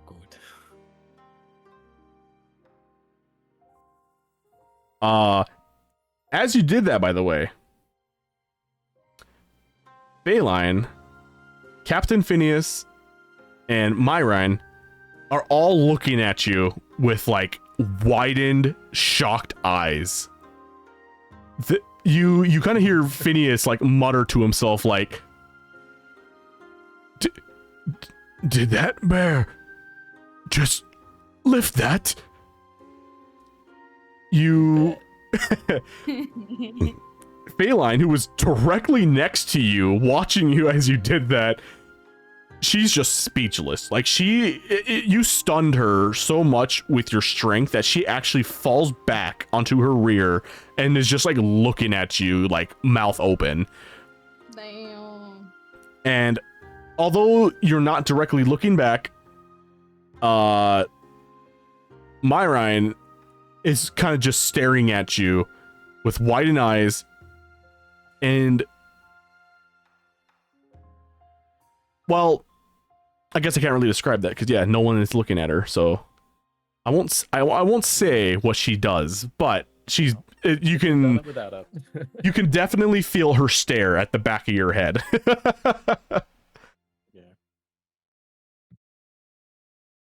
Yeah.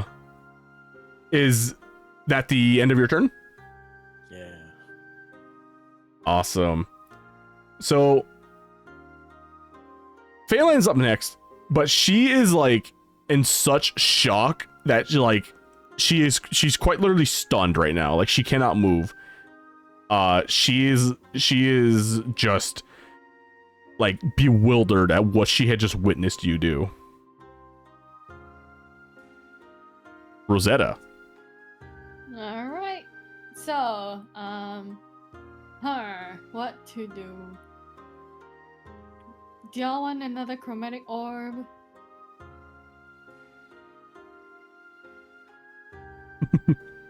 I mean, yeah, you could just finish it off. All right. We'll I see if feel it like hits. it's getting pretty weak at the moment. Here. Please, please, please, please, please. Yeah. No hit, bro. Oh. Goodbye. It was gonna roll an 18, and none of that the dice just hit the edge of my screen. So. Oh Yep. no. It is what it is. Well, Gigi, go next. Let's see. Gaius is going to shoot his crossbow. Let's see. 12, 13, 14, and he misses. Hester is going to use his crossbow.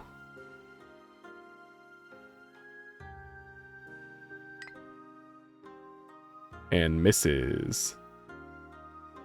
Dragonborn is gonna swing his sword and misses. He's gonna try a second time and misses. That's freaking good. Kayla is going to use her crossbow and misses. Myrine doesn't attack. I think Kalia is down here, so she doesn't attack. Nyx is going to use her crossbow and misses. You love to see it. And Lysander is not fighting, so they don't attack. Right, it's up to you. Here we go. this monster Stabby. is at like embarrassingly low health. All it took was just one person to land.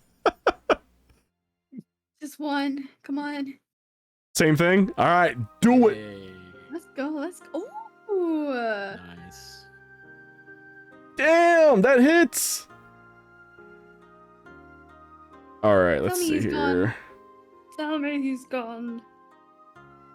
Not gone, but Oh. very, very injured. Alright, the dagger bed. maybe not. It's okay. We still have Setsuki. Finishing blow. No. What this? I believe. Blow it up. He's gonna use the thunder, knock everyone off the edge of the ship. Oh. Okay, let's go.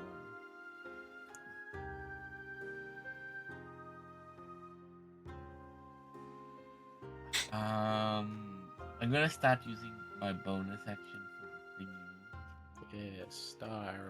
Get him. Get him. Show him who's boss.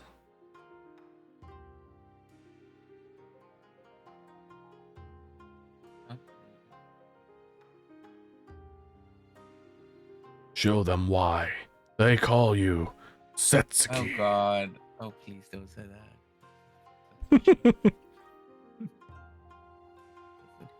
Oh,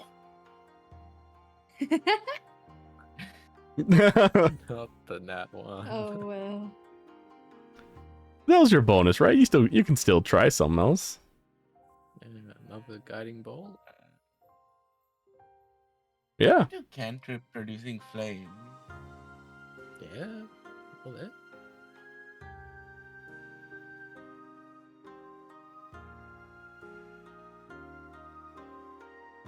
Please.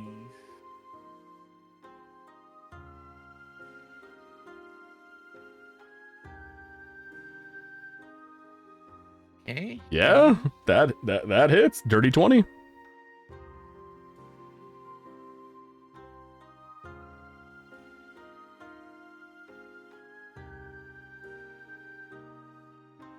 Hey, let's go. Oh, max. Nice. All right, Setsuki. How would you like to do this?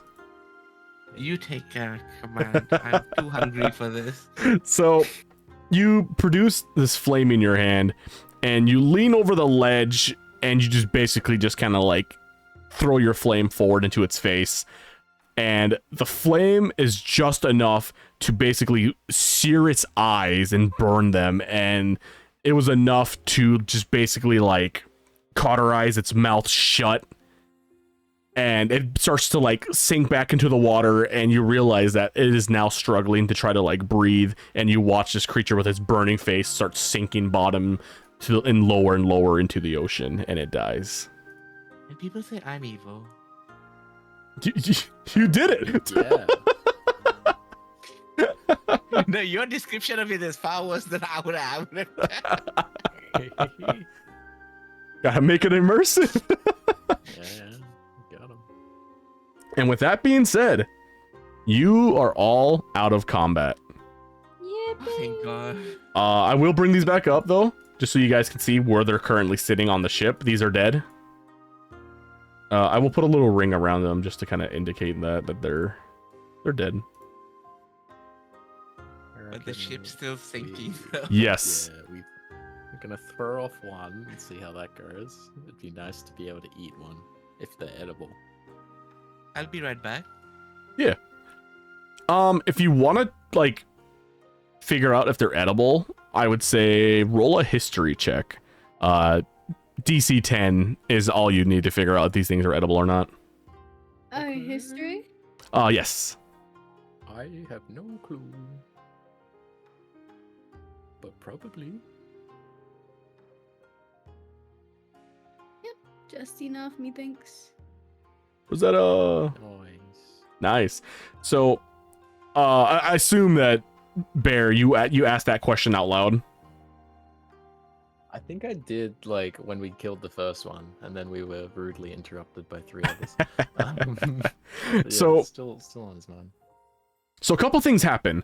So as you're kind of like you kind of like question that, like, anyways, you're just kind of like, anyways, are these things edible? Actually, no, I don't say anything because I'm a bear at the moment. Oh, that's right. That's right. Yeah. So let's see. And did you? Oh, okay, so you didn't succeed. I believe when you're in wild shape though, you do still have like the same intelligence and such. Yeah, I have like all my mental stats. It's only my Okay. other ones that change. So it's up to you if you want to like transform and just go back into your like your man bear state, or if you want to stay in that. Stay in bear form for now because we need to push another one of these things off the boat. Okay, so while you're still like in bear form, you do hear Joran just kind of shout out, "Help!" And right. and you see like Kayla kind of like reaching over the ledge, and she's kind of like lowering some like spare rope on the ship, and Joran kind of like grabs it and he climbs up to the top and he makes it, and he's kind of like coughing up water and such. You kind of see Kayla pat him on the back like all hearty and such, and she just kind of goes, "Great work out there. You did a real good job landing on that thing." And Jordan doesn't really say anything. He's just kind of coughing, and he's just kind of like, yeah. And then immediately you see like the Dragonborn kind of rush over here. You see Gaius rush to the captain, and everyone is surrounding the captain, trying to patch up his bleeding out arm. While there's kind of like this whole commotion going on, what do you guys do? Push these. All right. I guess, yeah, Bear will like make his way over to the sea lion and I don't know, make like an impatient snuffle or something. Just like a huff. And then start trying to push this lion. All right. off the boat. So Bear just he just makes like this really loud like this yeah, like that loud noise. Does that catch any of your guys' attention? So, I can try to help to push it off. Not that I would be helping much. So you understand his grunting snorts. So you can move yourself towards him if you want to help assist. So if you both want to roll, strength check or athletics check. Where is strength? I Oh, no longer have advantage from my blessing because combat has ended. As of right now, correct. Yes, there is. Alrighty. The blessing has now worn off, and as the blessing wears off of you, you hear a faint voice in your head just go, very quietly, just go, "Wow, you impressed me." And then that's all you hear. oh. Wow.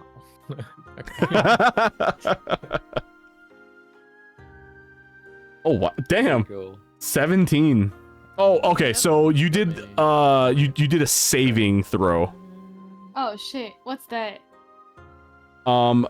Let's see here. Okay, so you see where your saving throw is, the thing you did you just clicked on? Oh, It's the bars above it. Although I don't think it matters because I think both of yours are +0. So Yep. So I'll let that go just because No, it's okay. I'll go with my second one. It's fine. It's even better. Oh. Okay. Nice. So I'm adding like a +4 to mine, so it's only an 11. okay, nice. So let's see here. Yeah. That works. So you both Bear starts just kind of like do the same thing before, like on your hind legs, you kind of clamp your mouth onto it, you take your giant paws, and you start trying to like, you don't have that strength that you had earlier, but you're still enough to kind of start rolling this thing. And you got Rosetta, who appears to like out of nowhere have this like mass strength follow with her body, almost as if like she was like basically like imagine like two bears. Like her strength also just casually pushes this thing, and you take note of this. You notice this sudden burst of strength she has, and you both Imagine, successfully like, the wings start flapping like really, really fast. It's like, working overtime, just Get off! and you both successfully roll this thing. It's just flopping and rolling, and you both just throw it off the ship, and you watch it sink. The ship, again, you feel it slant back upwards, straightening itself out. good. But with that being said, though, you do hear Myrine call out to you and go, I think we need to be fast.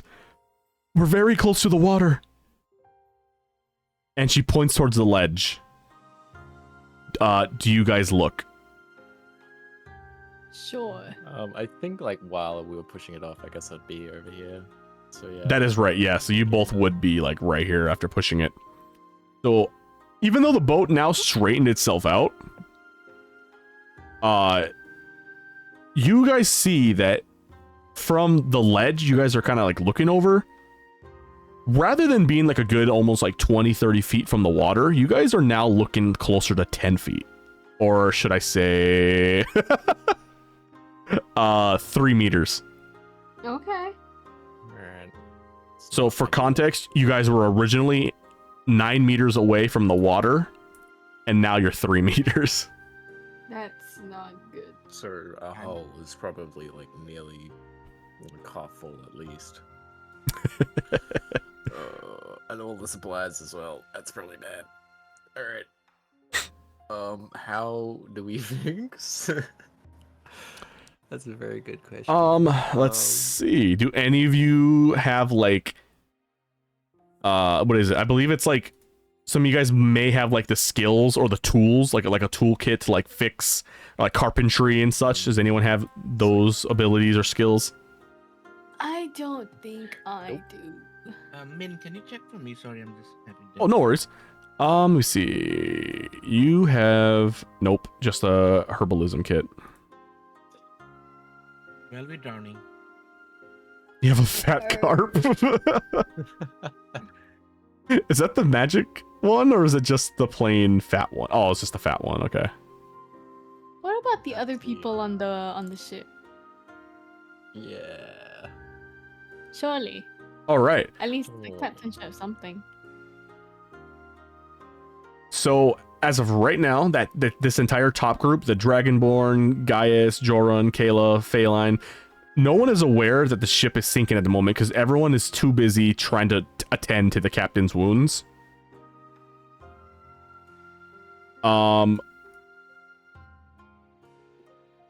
Does anyone, I guess, make that call out? Because it seems like Drusilla and Hester and the random human guy, they're all of them are like strained from this battle. Like they're all like heads in between their knees, resting and huffing and breathing. Myrine's the only one who seems to be very nervous that the ship seems to be sinking. And you guys look, can you guys give me an example? Like, where are you guys all kind of like looking? Are you still looking over the ship? Are you looking more towards Myrine again? I guess let's like try and like circumnavigate the ship and try and see where most of the damage is. All right. Give me a perception check. Sure.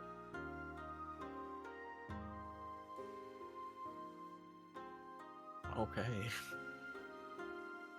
So you kind of like walk around the perimeter and you're kind of like looking over the ledges.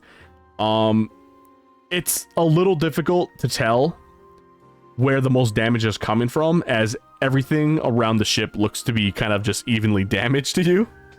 Yeah. Can I anything to see if there's like tools on board?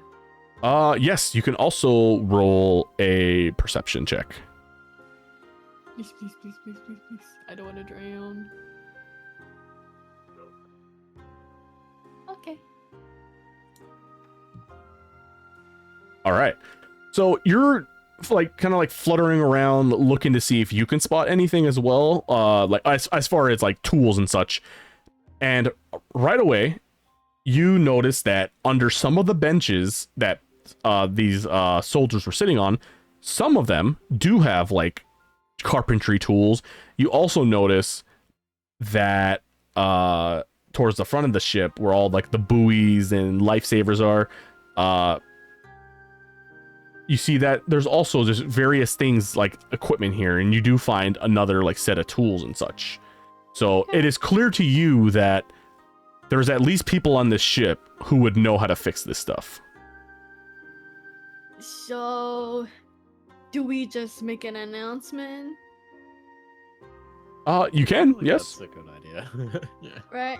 Okay, listen up, ladies and gents. We're gonna need to fix the boat, and I know a lot of you have the tools and the know-how to do it. So please, if you don't want us to drown, please fix the boat right now. Right now.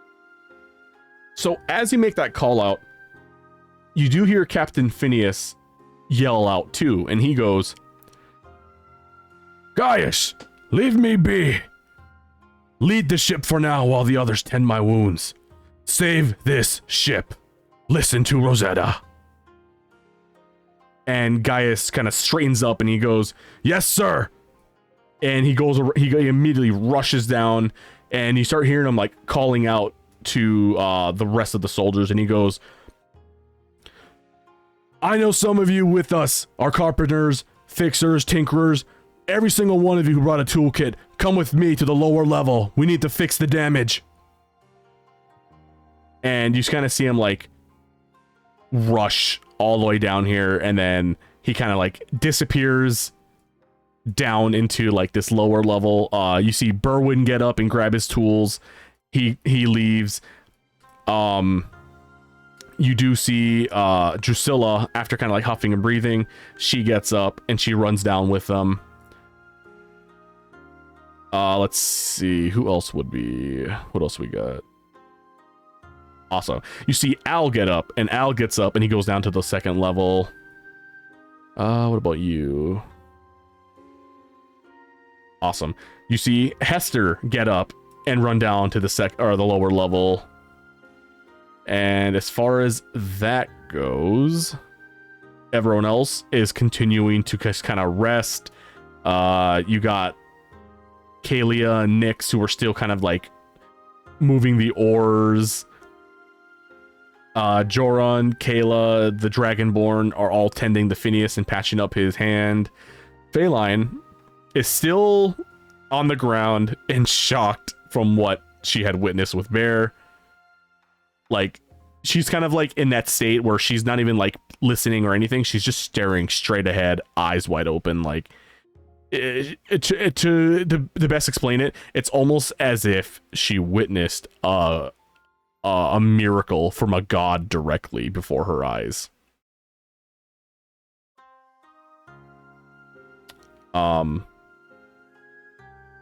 With that being said, I will say that you all are good to probably maybe do like a short rest or a long rest. Either is up to you while they repair the ship, unless there's anything else you guys would like to do during this time. Yeah, I have a question. Mhm. I'm not super like familiar with this mechanic, but on the left-hand side of the character sheet, you have like passive senses. You have your passive perception, investigation, and insight. I'm wondering like how that, yeah, what's the deal with that? Let's see.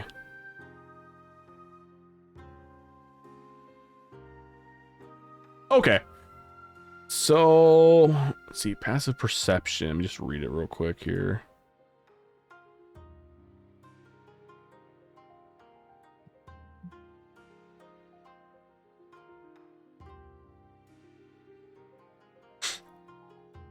Okay.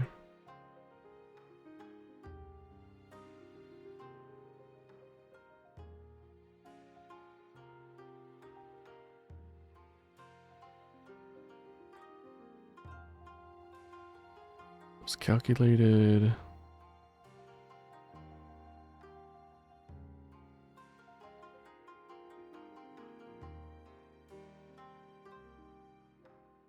Ah, okay, okay. So, that is a good catch because personally, I actually haven't really like dived into using those before, but that is a good catch and that is something I will now use from here on out. So basically, it's it's so the passive perception, investigation, and insight are what you have to you're basically it's your character's like natural abilities without having to roll. Right.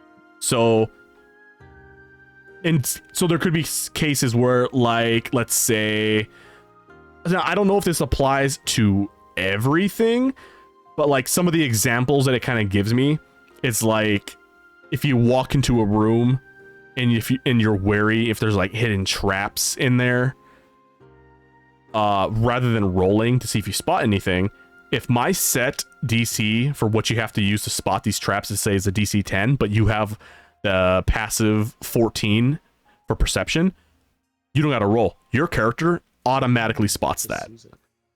Cool. And that goes for anyone else who has above that as well. So I don't think it's for everything. I think it's just for like when you notice little things. Because another example it kind of gives me is stealth. So it says like if there's enemies who are trying to ambush you, or they're secretly like sneaking around you, trying to like do like a sneak attack on you, your passive, let's say they roll a sneak of like 10, but your perception again is like 14, you would be able to spot them before they could like ambush you or sneak attack you. Let's see.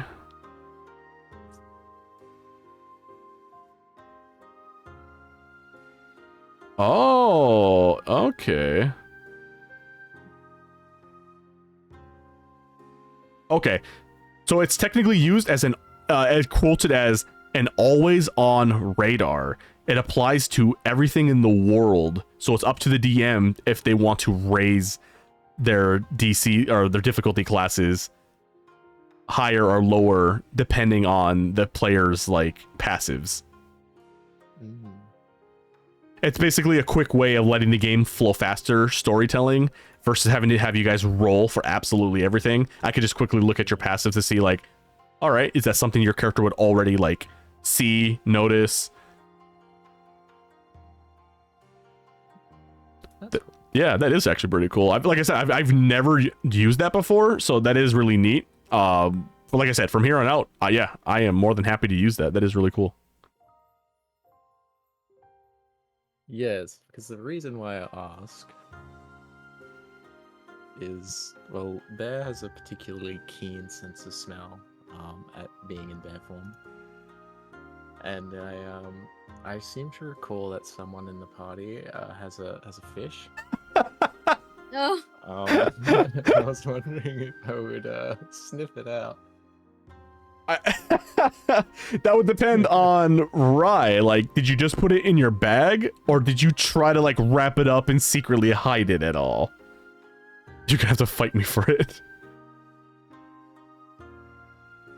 If I remember correctly, you just like shoved it in your bag, right? Like, yeah. So in this case, yeah, your passive perception, you would 100% like sniff this out. And considering it's been in there for a hot minute, like months, right? Like almost a year. Yeah, that's true. Well, how long? It's only been like a few days travel. Let's see. So because you guys caught that at the festival, and you guys spent about a handful of months traveling. And then you were also in the prison for a good another like month or two. And then now you've been on the ship for a couple days. So yeah, the fish has just been rotting in her backpack. You didn't eat the fish? I don't think they did. Oh man. Was it? I Oh, seem to yeah. recall something like it was preserved. Did he preserve it, or was that another That was fish? that was the I think that was another. that I do remember the guy doing that for one of the fishes because it was a magical fish, right? It was like a healing fish. Yeah. I don't know if he did that for the carp, but I will say. But even so, it's still been like almost a year, so I don't know if the magic would last that long to preserve it. I would imagine like a couple months. It probably would preserve it for naturally, but yeah, I would say probably after a year the magic would have worn off by now. Still a fat carp though. You know what? I'll put it this way: it's a rotting fish in their bag, and you smell it. I'll let you play that out. Interesting. Significantly less keen on it. It smells of rot. Probably has like a couple whiffs in the air and like follows it towards Rye and then like picks up on the rot and it's like, ugh. And moves away. It's like have you seen like the videos, the gifs of like the gagging cat? Yeah. Oh my gosh, exactly. Basically that. So yeah, you take a couple like just couple you take a couple oh, we sent the same thing. You take a couple whiffs, you kind of gag a little bit. You see whose bag it's coming from, and for a split second you almost think to yourself like, is it the dead sea lion like right next to them? And then you shake your head and go, no, it's definitely them.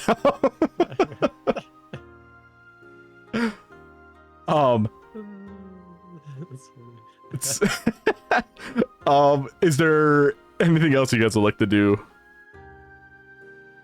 on the ship?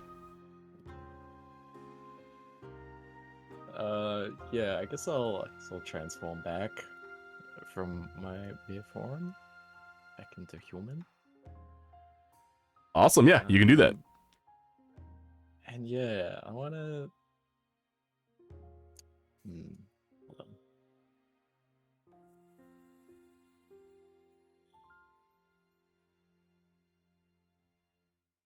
Gonna use my fat carp as a stink bomb. You can do that. You can makeshift a stink bomb out of that fat carp if you really wanted to. Very nice. Was there someone on the ship who can craft me a dagger? Yes, there is a blacksmith on the ship.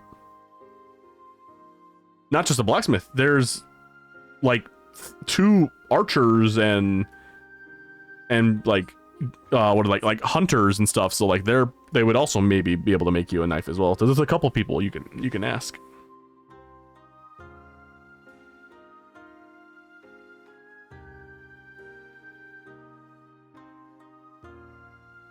I think Bear will go over to Rosetta and ask, can I borrow your quill and ink again? Yeah, sure. I'm gonna go take it over to Myrene. Yeah. And I hand her the half piece of like ripped paper that had like the sigil of Nereia. And I kind of like hand her like the other side of the paper, and I'm like, sorry to bother you, but can you draw it again? Back. Welcome back. Welcome back. So okay, so you're asking her to like redraw the symbol of Nereia? Yeah. Okay. So she looks at you and she just kind of goes, sure. Okay, I can do that. And she takes it and yeah, she draws like kind of like a side portrait of like the side view of Nereia's face, and then proceeds to draw like a trident with like an ocean waves behind it, and then she completes it, and then she turns it back to you and goes, is this good? Yeah, that should do. And then she kind of like shakes her head like nervously, just kind of like up and down. Very good. Alright, I'll give you your writing implements back. Alright. And yeah, it's like kind of gonna walk over, but then yeah, I guess stops at the sea line. It's like,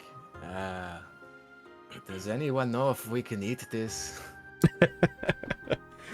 So now going back to Rosetta's previous role. Yes. Yay. Don't need to re-roll that.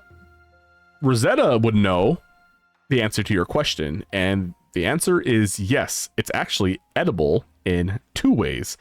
The top half of it is like a lean, like red meat, and then the bottom half is like fish meat.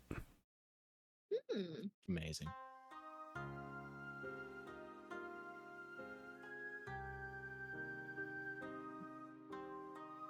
So, what y'all want to eat today? Yeah, actually, no, that totally sidetracks me from anything that I was going to do, and I think Bear will start like pulling out. I have cook's utensils, which I'm assuming has some cleaver of some variety. I'm just gonna start hacking into the fish end of this thing. All right. Let's see here. I really want to say I think that is a survival skill. Or is it nature? No, survival. Survival. So Do I get like do I add my proficiency as well because I'm using the tools?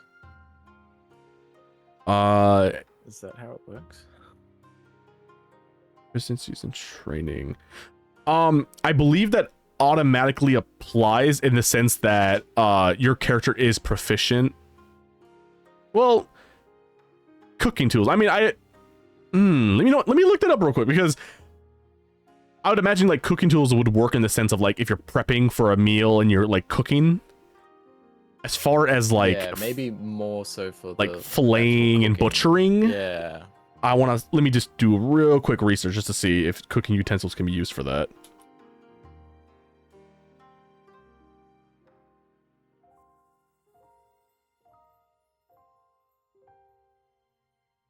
I think I have chef tools in my bag as well. Yeah, I have cook's utensils. That's awesome. Okay, so it comes with pots and pans and knives and specialized tools such as spatulas, measuring cups. And it says it's largely up to the DM to interpret the use of the cooking tools. Because it says if you wanted to fillet, more than likely the cooking tools would have a filleting knife to prepare fish. And the DM would may allow the player to use their proficiency with the cooking utensils to fillet effectively, possibly making a check if the task is particularly a delicate or an unusual fish. If you're trying to butcher, this would also include like butchering knives and cleavers.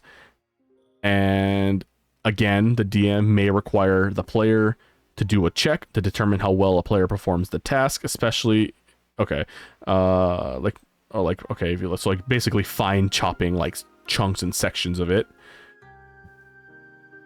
So if a player is proficient with the cook utensils, the DM may allow them to add their proficiency bonus to their ability checks to fillet or butcher an animal. This could be considered similar to using other tools such as smith's tools and herbalism kits, where proficiency applies a certain level of skill and knowledge in said task. So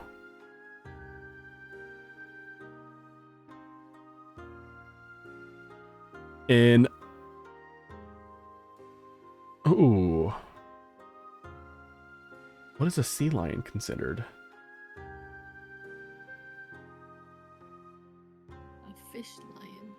A merlion. Yeah, it's essentially a merlion, right? Oh So- my god. so- Fishtail. Out of curiosity, like, because this is pretty interesting. Your proficiency, what does that add for you? It's a +2 at this level. +2. Okay.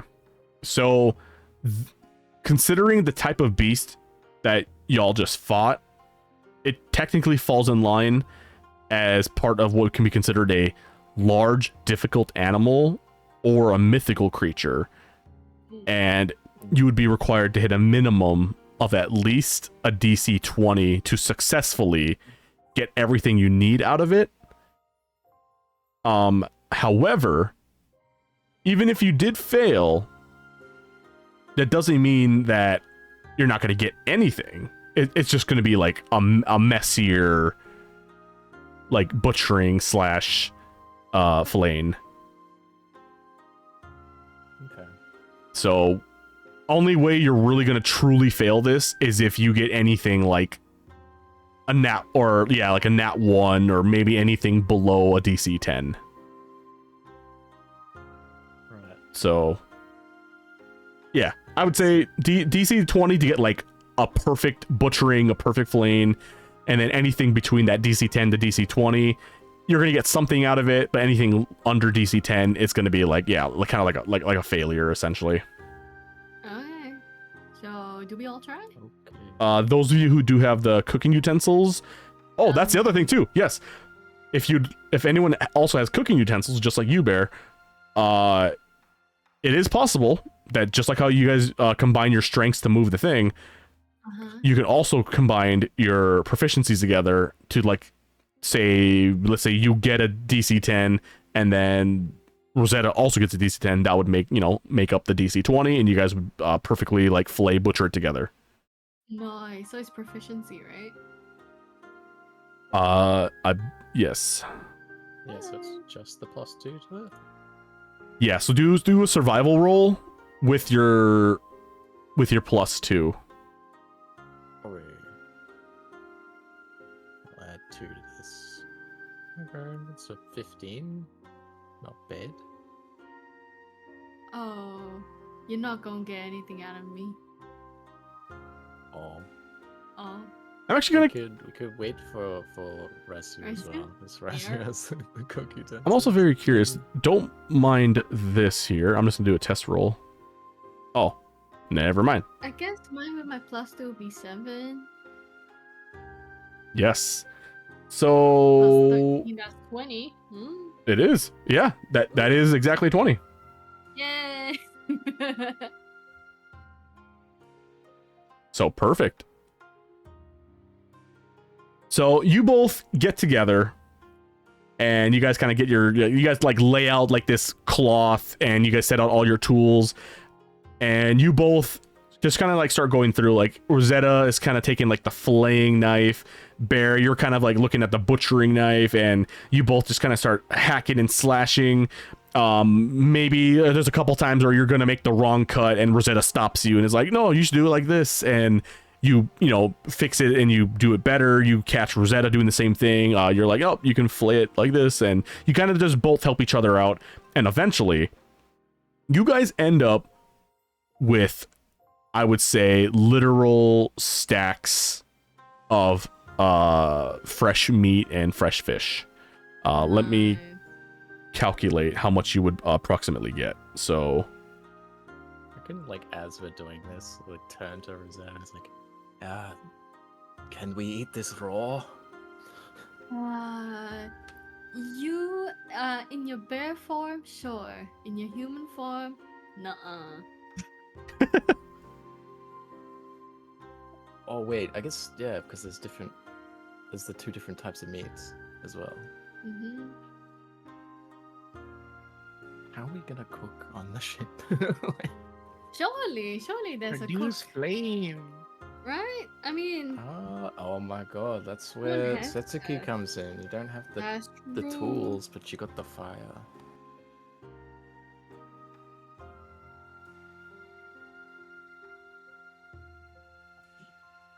Are we resting or no rest? Not just yet. Yeah, they're at the moment they're kind of like filleting and butchering this giant creature. Oh my god. So, I did the math.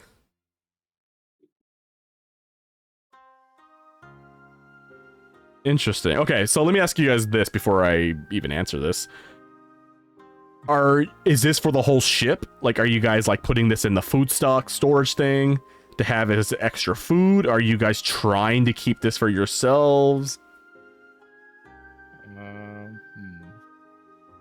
I don't really know how the storage situation below the ship's going at the moment, so I think we're just gonna kind of leave it. Actually, yeah, I think Bear's keeping some for himself. Actually, I think despite, even though you're like, you probably shouldn't eat it raw, Bear's just gonna be like stuffing his mouth anyway. it's fresh fish, like, it's gonna help himself. Can't hold back. Oh my goodness. Tastes pretty good to me. Well, if you die of food poisoning, I'm not healing you. Oh, I have an empty stomach. I've been throwing everything up, so it's probably pretty hungry after the fight. So, But yeah, how much fish and meat have we got? what I will say is I don't think it'll be possible for you both to take everything. You both approximately butchered and filleted about, it's anywhere from 50 to 75% of what was usable meat on this thing. And that still is roughly about, it's roughly about 567 kilograms of meat. Holy crap. Alright. And That's pretty good. so, like, yes, you can, like, if you guys really want, you guys can take a bunch of it for yourselves and, like, stuff your bags with it. But I will say that you will only be able to carry, like, a certain amount, and then the rest would more than likely have to go to, like, your guys's, like ship's pantry or whatever. Yeah, and we also kind of need to try and preserve it as well. Mm-hmm. Otherwise Hey. it'll just all rot. I might be Is there wrong. anyone that can do that? Do we have salt? Salt on the ship. You guys use the salt water. Yes, I believe there's actually several people. Let me see. If both of you want to roll me a history check, just based off of your guys's quick runaround of all the people you guys met, this is kind of recollecting, like, who you guys may or may not remember who can do this. I would say you need at least a DC 10. And I will say, because you did roll that before I declared it, I'll allow you to roll it again. Okay, history. Thanks. That's much better. There you go. Even with the -1. Nice. So I will say, oh wow, both 18. Awesome.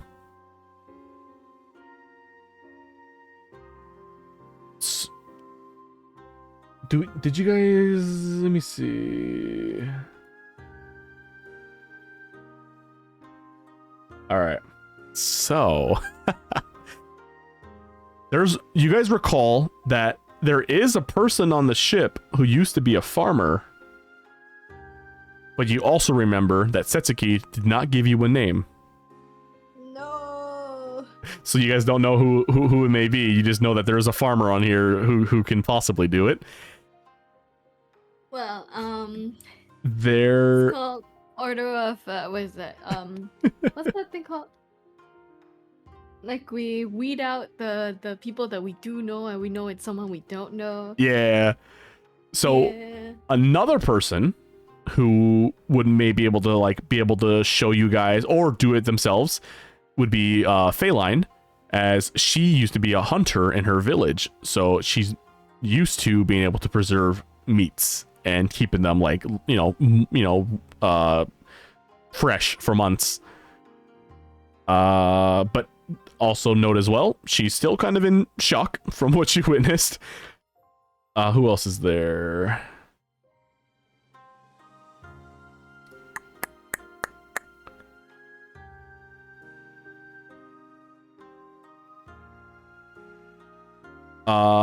Lysander would also know how to, as they were a former merchant sailor, and they would have experience on long travels overseas and how to preserve food. And Nyx, who was also a successful archer, both like military and hunting. And so she would also know how to preserve all this meat. So your options are, Nyx, Lysander, Feline, or the mysterious farmer.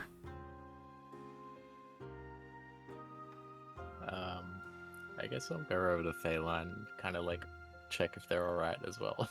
Yeah. You good girl.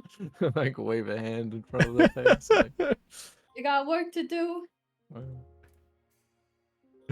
So you walk up to Feline, and she's like, again, she's this little halfling, and you kind of just see her like arms wrapped around her legs, and she's just staring straight ahead. Like you kind of see her mouth moving, like almost as if she's muttering to herself. Like wave in front of her face and like, yeah, you good? You see her just kind of like do like this rapid blinking, and then like she kind of like does like that quick little just like side shake, and then she looks up to you, and you see her body kind of like just loosen up a little bit, like she kind of broke out of that shock, and she looks at you and she just goes, how did you do that? Didn't mean to startle you. Are you a What do you god? mean? No, I can just transform into a bear. She goes, I've lived in the UGE my entire life, a magical forest. I've seen plenty of bear move large objects, but never something of that size. Oh, well, I'm pretty strong. Clearly. So you've lived in the forest, right? Would you know anything about curing meats? She kind of like looks away for a second and then just nods her head, and she goes, yes, I know how. Why? Well, there's lots of it. Just look around. And she kind of like looks to her left now, kind of towards your direction, but also past you. And she just sees like this entire section of the ship just like soaked in blood. And and you see like, and she's looking over, and you just kind of see like Rosetta just kind of like bobbing her head back and forth, humming as she's just like casually like wrapping meats and like chopping it. And she just nods and goes, that's a lot. Yes, we might need a lot if we're going to be on the ship for a long time. Who knows how the supplies down the board have gone with all the water. So she goes, well, I guess we're gonna need lots of salt. It's possible we could, I'm sure the ship has many other ingredients. We could use sugar, spices. We probably need many containers. And then she kind of like pauses for a second and goes, Do we even have all of that? I wouldn't know. Hey, Captain, have we got salt? And so during all this time, like, I'm sure, that butchering more than likely took hours. The, the shoving of the giant creature off the ship, you and Rosetta. So at this point, Dragonborn is kind of like navigating, keeping watch. Jorand is also just kind of like, and Kayla are also like conversing with the captain. And so you call out to them, and the captain catches what you said and goes, "Yes, Bear? Well, what was that you need again?" Salt. We've got plenty of meat. Nothing to preserve it with. He goes,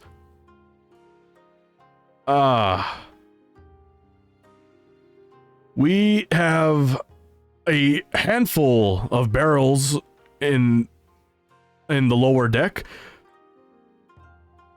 But if I recall, it got flooded. I don't know if it'll still be usable, but when they finish patching things up, we can definitely take a look at our stock and see what survived. Well, hopefully something's okay then. We can always just use a wet brine. Yeah? That's a good option. Not smart, I wouldn't have thought of that. You're just like, we're surrounded by salt. What do you mean? Time to make some salt too. So you do hear Phaline cut in again, and she goes, if we don't have all the set ingredients, I mean, there are other ways. We can sun dry the food. We can hang them over the ledges, or maybe make a makeshift meat holder of a sort, and you might have to work again and cut what you already have into strips so we can do it more spaciously. I don't think we can set a fire on this ship, so smoking is probably out of the question. It's possible. It's not the best solution, but we could soak the meat in seawater. That would work too. But it would be a lot of work because you have to regularly dump the water and clean it and refill it.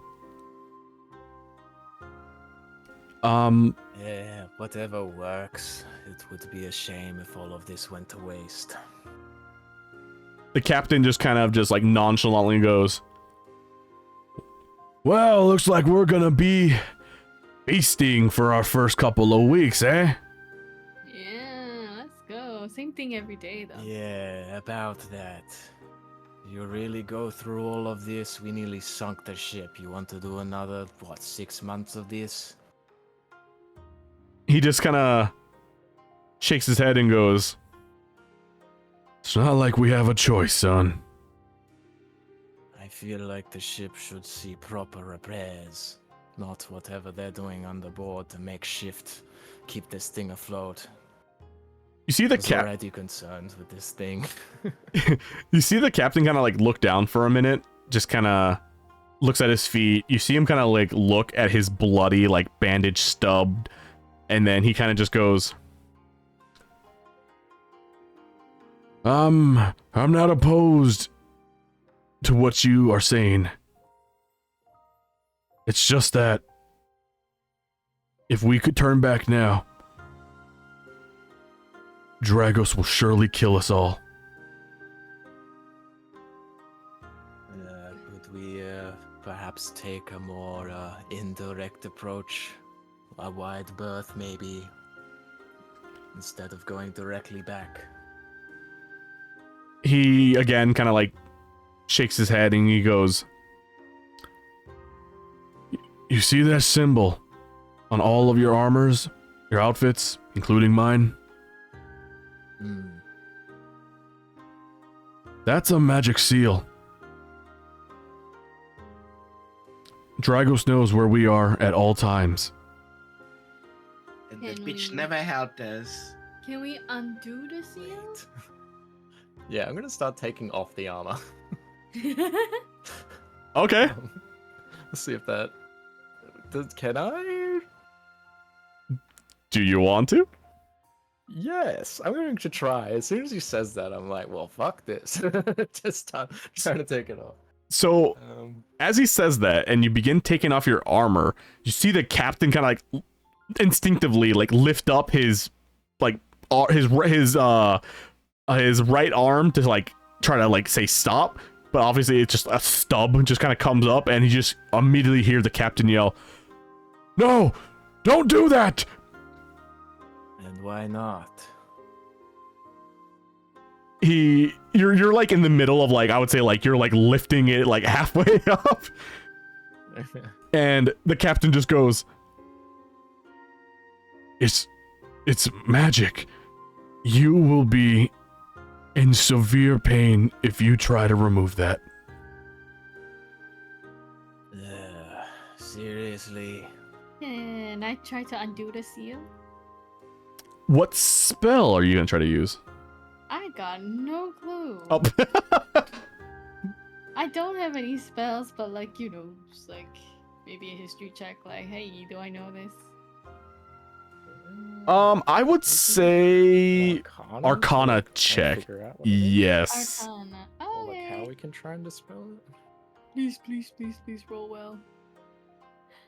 Oh, are you serious? Well, it was gonna be a net 20. It was.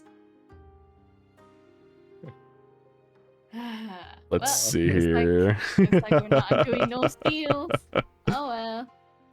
Let's see.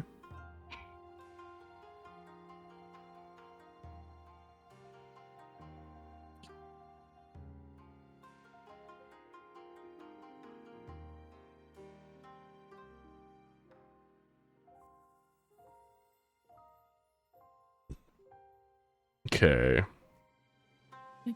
Or bus.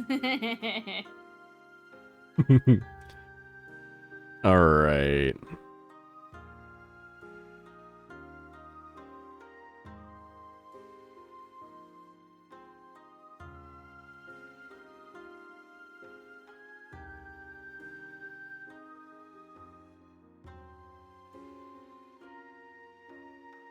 Okay.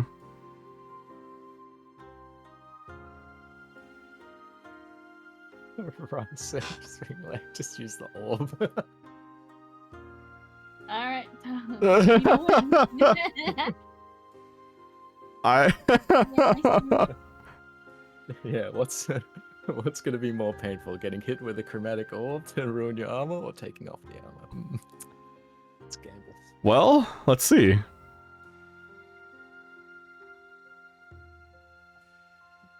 Where is... Oh, there it is. I was like, where are you?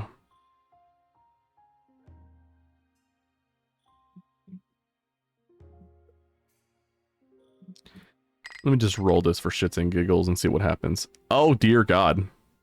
Oh. I take it it's bad. I would say it's very... I would say it's about... It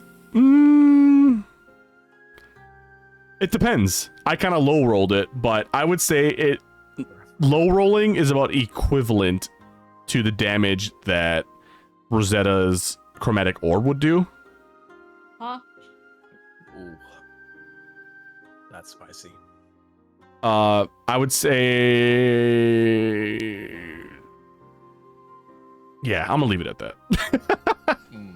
Like, Hey, are you saying max hit? We'll leave it at Of that. wait, so... 24? Oh, that's... Okay. That's spicy. How does like death kind of like work in this game again? Like you go to 0 hit points, and then so you're like rolling. Like, yeah, death so you would, so basically, yeah, again, if it low rolled, there was a good chance you could survive.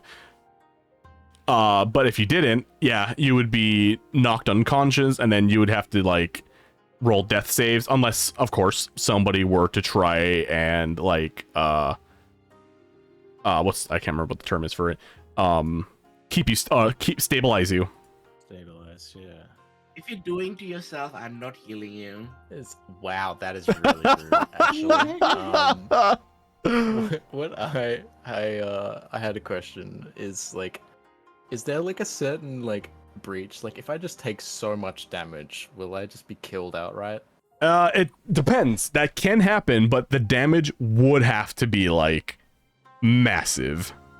Let me just see, How for it works example. in, like Pathfinder, I think it's like, I think you have to go negative your con score or something, or is it like negative your HP? I think you have to take like double your HP's worth to die or something like that. So I'm just wondering, it's like, how much? I believe it works very similarly. Okay.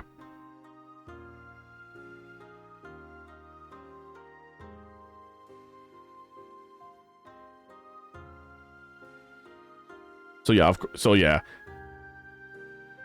Oh my goodness. If this is now taking me back to what happened to Rai earlier when the sea lion attacked them. Remember when they did the damage that was like half your health? Yeah. If that sea lion would have done, let's say, like a crit, which would have been like double your health, like double your max health. So the way it works in D&D is once you hit like your base 0 hit points, obviously you go into death saves. Yep. If you take that equivalent amount of damage or more after 0, it's death. So basically negative 17, or in this case, your max health being 17, so like 30. If you took 34 points of damage from a single hit, you don't even get death saved. It's an immediate death. Yeah, it's just straight up. So there was a good chance that Rai could have died in that battle earlier. That's good to know. Okay, Resi doesn't have to know. Yeah, no, we did. Oh, they're not even here, are they? Ignorance is bliss. So yeah, that could have gone super badly. So Bear's like halfway taking off this armor, and he's like, "Yeah, exactly how much pain have you seen it happen before?" The captain nods his head, and he goes, I've seen many fine young men and women attempt to do what you wanted to do, and none were strong enough to survive." Yes, but were they as strong as me? He just kind of like cross his arm and This poor guy. and he goes, "Well, you did. I did see you lift that sea lion, something I've never ever seen in my life before. If you can do something like that, there is a chance you might be able to survive." Okay. I'm going to pull out my little gold coin. My token or thing of Thena. And kind of clutch that in my hand, be like, they seem to help before. This guy's really bent on dying. Please don't let me get killed by a magic suit of armor. You dying, I'm not raising you. And then, well, funny you should say that. I look over to Setsuki and is like, you know healing magic, yes? No, I don't know Make anything. sure I don't. Amnesia. Hey, you Forgotten can't everything. trick me. I saw you casting those spells before. No. Hey, You do it to Setsuki, yourself. don't forget that you owe me. I Please could have do. left you bleeding out in the dungeon before, right? Oh my god, this guy. The least you could do is make sure I don't die to this stupid armor. Well, the fairy knows magic as well, so. Well, I can't heal nobody though. Well, you should learn. Alright, I'm going to attempt to remove the armor. Before you do that, so you did pray to Thena. Yep, I'll do a short prayer to Thena. Okay. and, So, attempt. as you pray for like this help, as you're gonna attempt to remove this armor, were you holding the token in your hand or no? Mm-hmm. The token shines in your focus on hand that. again, Amazing. and you hear a That's voice good sign. that only you can hear in your head, and it goes, "You did pass the test, and you did survive and impressed me. I will help, but only with your devotion. Kneel for me." Hmm.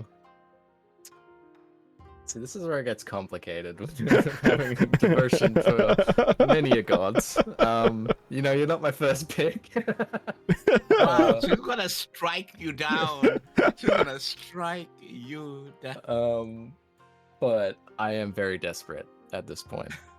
I'm in the middle of the ocean, in which I absolutely hate. So I'm nowhere near a forest. So we can we'll get back to my gods. So yeah, I'll kneel. Sure. All right. So as you kneel, you see the coin glow even brighter than before. And you hear Thena's voice in your head again go, "Remove the armor." All right, I'll do it. So you begin to take off the armor, and you see the captain, and like you do got a bit of a crowd watching you. You got like Phaline, you got Joran, the Dragonborn, Captain Phineas, Kayla, Setsuki, you got Rai, you got that random human guy, Rosetta, Myrine, and like you got this whole crowd of people watching you like get down on your knees and like hold this coin, and you're kind of like, are you like mentally praying, or are you like saying this out loud? No, I think it's all mental. It's all within. Yeah. Okay, so they're basically like kind of just like seeing you like holding this like a token in your hand, like arms maybe like outreached. You're on your knees and you're just like silent, and everyone's kind of like looking at you like, what is this guy doing? And you start to, again, you like reach below and you start to like lift this armor up and off of you. And as you're doing it, you see the captain just kind of go, "Wait!" And you start to see like this red, I want to say like this red, almost like a tendril fog surround your waist. And for a split second, you feel this pain as if something's about to tighten around you. But then this golden, like glittery aura highlights your body, and these tendrils just fade. Like it's kind of like this little mini like poof, like they just disappear. And you proceed to take off the rest of the armor, and you see like these dark tendrils still trying to reach out to you from the inside of the armor, but it can't touch you. And as soon as you completely remove it and you drop it, the tendrils kind of retreat back inside, as well as that golden shield that was surrounding your body also fades away. and you kind of like feel this weight off of your shoulders, both literally and like mentally as well. Like you can feel that this dark magic is gone. Like you didn't even notice it before until you removed it, and now you feel this weight off your shoulders. And the coin glows one last time, and you hear Thena's voice speak to you saying, "Thank you for your devotion. I look forward to working with you." Yeah, likewise. And then the Alright. coin kind of just fades back to like it's just standard coin gloss. Nice. Alright. Trusty old coin. I'll pocket that. And as you do that, everyone looks at you in just like sheer shock. Like they're looking at you and they're like, the captain immediately shouts, How did you do that? I have favor with the gods. Unlike some of us here, and they give a nasty stink eye to Setsuki. Well, when you die on your deathbed, don't look at me. I'll push you.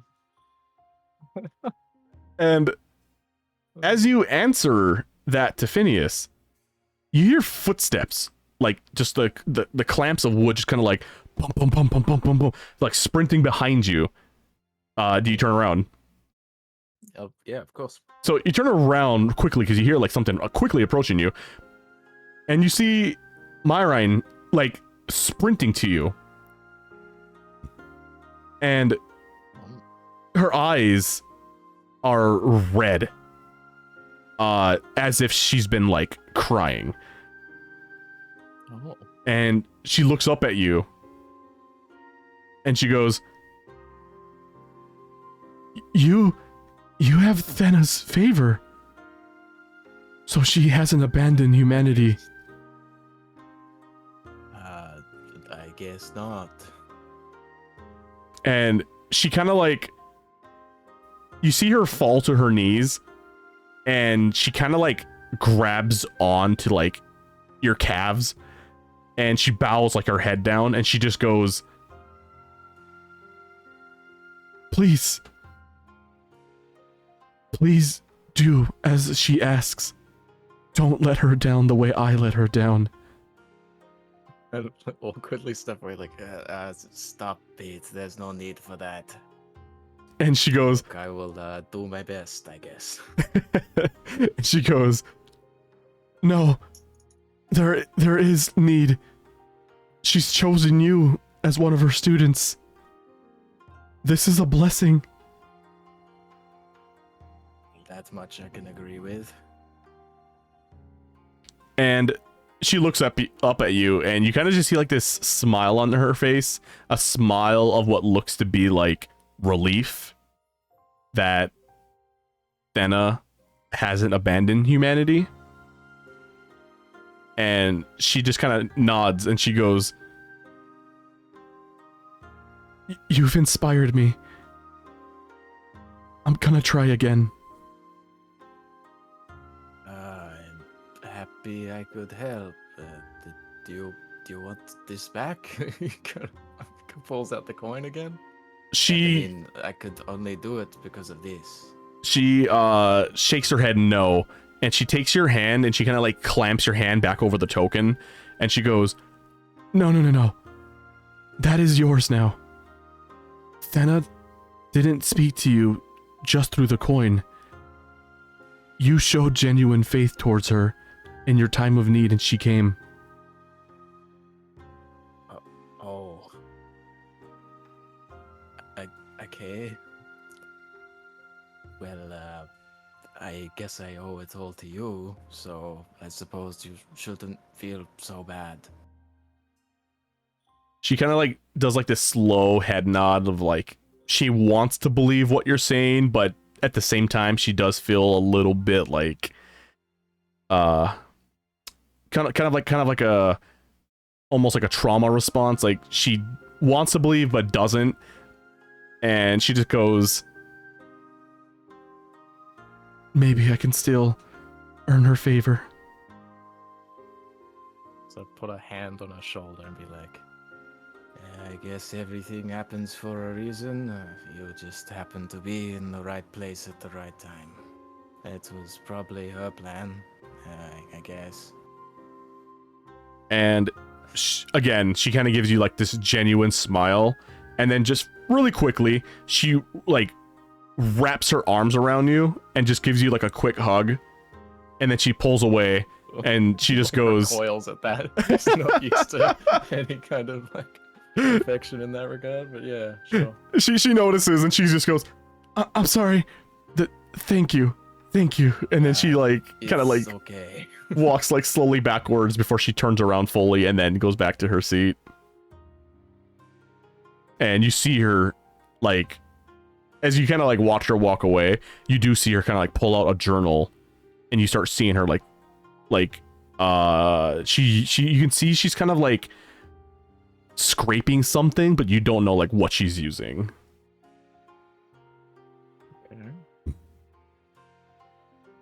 There's one last thing I would like to do. Yes. Which I hope this will help our journey. I'm going to. You took your hair for booty, Brad. Wait, what's that? No, she in the chat. Just... Oh. No, I'm gonna like grab this armor that I've taken off me. I'm gonna walk to like the side of the ship, and then I'm gonna pull out the paper, which has getting a name, Nereia's symbols on it that I got her to draw.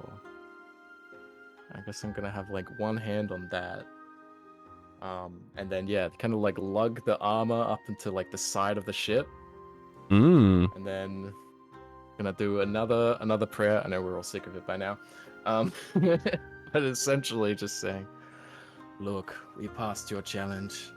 I don't like Dragos. He's your enemy in this war. Consider this a peace offering. I push the armor into the sea. Yeah. All right. Just a question, are we all wearing armor? So it's not just the armors, it's like the clothing and armors, anything that like you guys are wearing. It was basically like represents like Dragos's military. But as you guys learned, the armors are magically like bound to you. So do we all have to go through what Bear did? It's an option. It's possible. I mean, it may work, may not work. It may be different for each person. Who knows? Oh no. Thoughts, guys? It's taking a chromatic orb's amount of damage might be a little rough. I think I'm fine. But I was, I guess, a bit I think I'm lucky. fine because like hear me out. This is what's gonna happen. Drago's gonna find out he's taken it off, and now he'll know we're trying to escape, and then he's gonna come for us. Because before he didn't think that we were trying to escape. He was thinking we were like little soldiers just following along, and now he's taken it off. Now he's like, oh shit, this guy is trying to escape. Let me get him.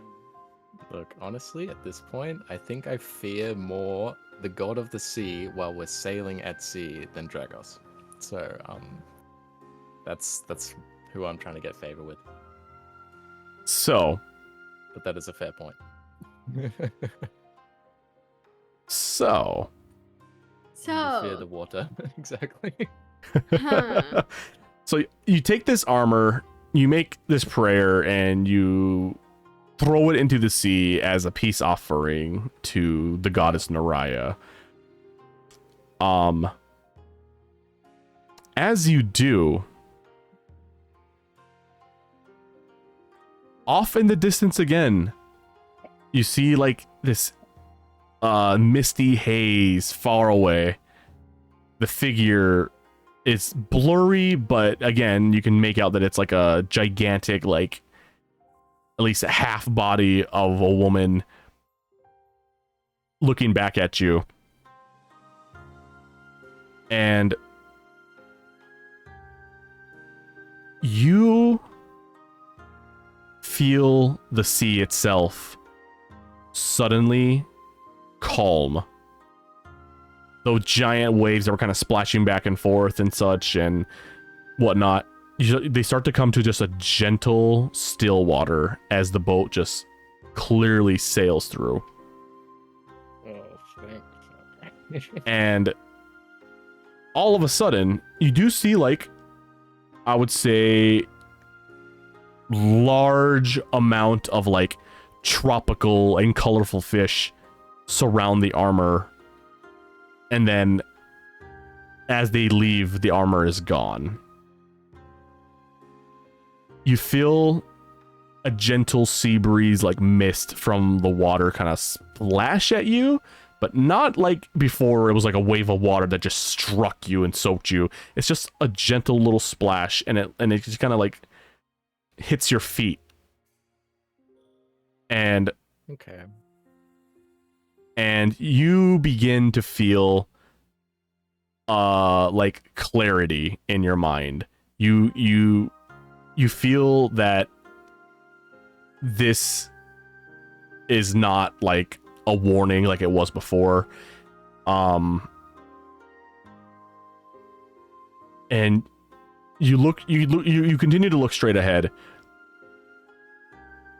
And you kind of see her just like almost give you what looks to be like a nod of approval. And Okay. the mist just blows with the wind and she slowly disappears. And the waters remain calm. Amazing. That's all I'm asking for. Oh, okay. That puts me at ease. Quite a bit, actually. We may not die at sea now. Well, if I don't have anything against them. Oi, alright, we're having a chat. You and I. Can I get a 15 by 15 square, please? Oh shit. I just dropped a bunch of stuff.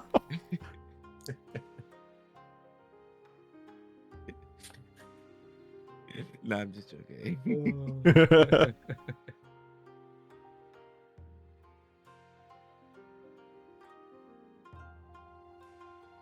All right. Is there anything else you guys would like to do while you're... Is our ship still sinking though? Yeah, that's like the next kind of thing that I'm concerned about. Has the repairs, have they gone well? You can definitely check. Time to check, Let's guys. do that, yeah. How do we check? Perception. We go... No, you guys just you guys could just say like, oh yeah, we're gonna go to the bottom of the ship. Like, Aye. Let's go Rosie's to the so bottom. used to rolling for everything. Yep. I swear, like everything we do, we need to roll. So I don't know what's the deal here. so who's all going? Is it just Baron Rosetta? Is Setsuki and Rai joining? After I've seen that, I'm just too tired now. Those two can go. All right. I'm gonna go down, but I want to make it clear that like if it's flooded down there, I'm not wading through the water. Like You no getting a chance. 15 by 15 square as soon as it gets flooded. I have the thing to end it all. That's fun. That's concerning. So, those of you who choose to go down, Yeah, let's go check it out. you guys, let me see here. Let me scroll down a little bit.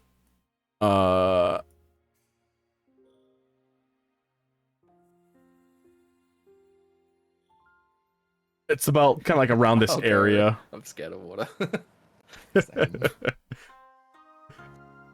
So do you guys? Oh yeah, there you go. So if you guys see like where I'm kind of circling right now. Yeah. All right. So you guys open the hatch, and you guys go down. And then more. As you guys go down, you immediately notice that the ground is dry. Oh, And that's a pleasant surprise. as you guys are like kind of like going down one by one and looking in there, you kind of hear like conversation between like Drusilla, Berwin, Al, second in command Gaius, Hester, you kind of hear them all, like you hear kind of like hammers and nails like clinging and boards being like banged up, and you guys kind of see this scene of Drusilla and Al kind of like holding up like a large piece of wood, and they're kind of like fixing the hole. You see Gaius kind of like walking around, kind of like bringing parts and just kind of like delegating, really, just like, you know, like what a boss would do. He's just kind of delegating. You see Hester kind of like cutting up like, you know, he's doing measurements and he's cutting up like appropriate sized wood to fit all the different patches. You got Berwin, who's like consistently like making nails and nails and nails, and you got Al, who's also like, again, he's going around taking measurements and helping out. So everyone's kind of like doing their part. And as they see you all approaching, Gaius turns around and goes, I don't know what happened, but just moments ago, we were knee deep in water. And all of a sudden, it just vanishes? Yeah, well, my prayer must have been answered then. Mm-hmm. He just kind of looks at you and goes, Enabling at this point. Gaius looks at you and goes, prayer? You're telling me that some sort of deity did this? Well, I would assume so, unless any of you did it. You see Drusilla just kind of go, I may be a hard and fast worker, but I ain't that fast. And Al kind of like chimes in as well, just kind of goes, yeah, I don't think we did that. And I took the armor off, not that I would recommend it, and threw it into the sea.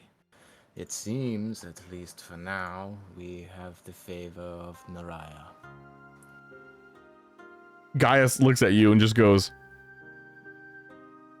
you what? You removed your armor? No, what? That's not possible. Yeah, well, I guess believe it.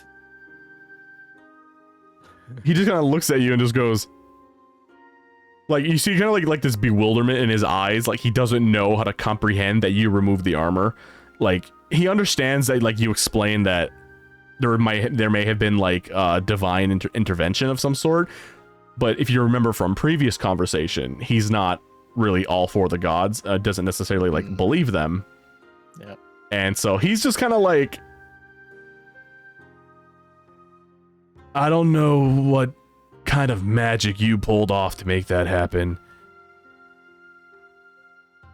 Just be careful. Dragos is not forgiving. And not magic, my friend. Faith. What kind of What was that? What? what kind of cultist is this? Look, I'm a man of faith. There are many gods. Yeah, just try it sometime. You're gonna get a 15 by 15. Gaius again just kind of goes, yeah, sure. And he kind of looks around and goes, everyone, I highly recommend that you do not try what he did. It's not safe. Apparently it hurts a lot. He just looks back at you and goes, I've watched many die trying. Oh. Just moment of realization. Could have very well died. It's fine. He just I goes, didn't. Just the 9 intelligence things, you know, just fuck about and find out. he just goes, well, that being said, the patching is almost done, and we didn't lose too much. We still got most of our food and most of our equipment and weapons and gear. Everything seems to be mostly in tip-top shape. Nothing that a little cleaning and fixing won't do, but yeah, I think Good. things are pretty good down here. Oh, where is the salt? He kind of like looks around and he kind of like points a little more towards the back end of the ship, and he just goes, "We got about 6 barrels worth over there." Why do they have so much salt on a boat? I mean, It's pretty good for preserving things. I mean, I guess most of the food is already preserved, but hey. you can Wait, it's manage to have a bit more. it is a really long journey. Is Setsuki down there? I only see 3 of No, you. I'm I'm speaking from the great beyond.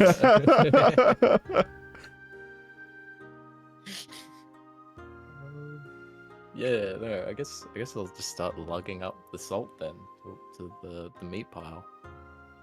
Give it to what's her face? Feel Yeah, the halfling.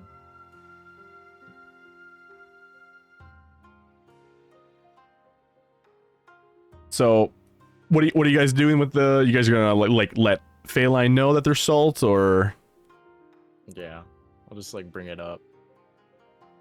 Be like, yeah, well, if you want to start preserving, we've got the salt.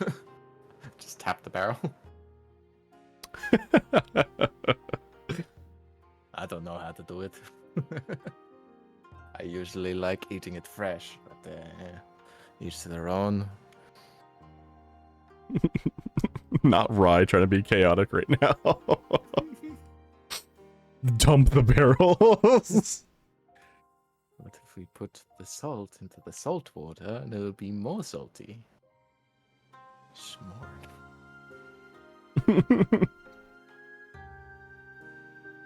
So, Phaeline,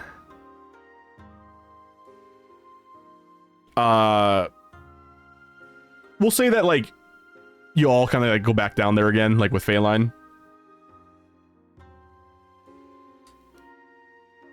And she just kind of like looks around and just kind of does like this. I don't know if we'll be able to get all the meat, but this will cover a good chunk of it, and if what the captain said is right, we'll probably be able to feast on the meats that we won't be able to get salted and preserved, but I think this should be good. Yeah, that is good news. Do what you can. She nods and goes, "If you can, I would like the help of a couple people, maybe with some with experience. I believe we have a handful, maybe a couple, who know how to do this, so if you'd like to send them down my way." Right.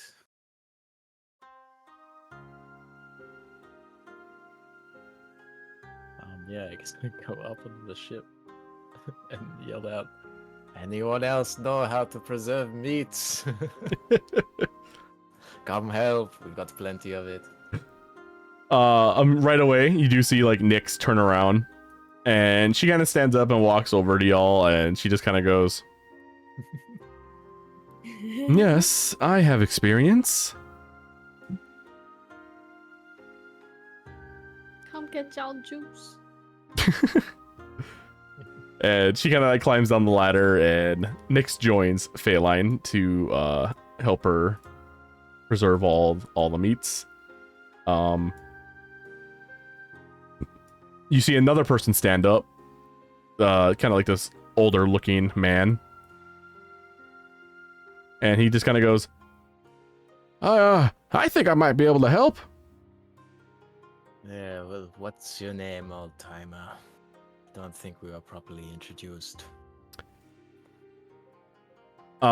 He just kind of gives like a quick head shake and puts his hand out to like shake your hand, and he goes, "Well, nice to meet you. My name is Iman, and yours?" You can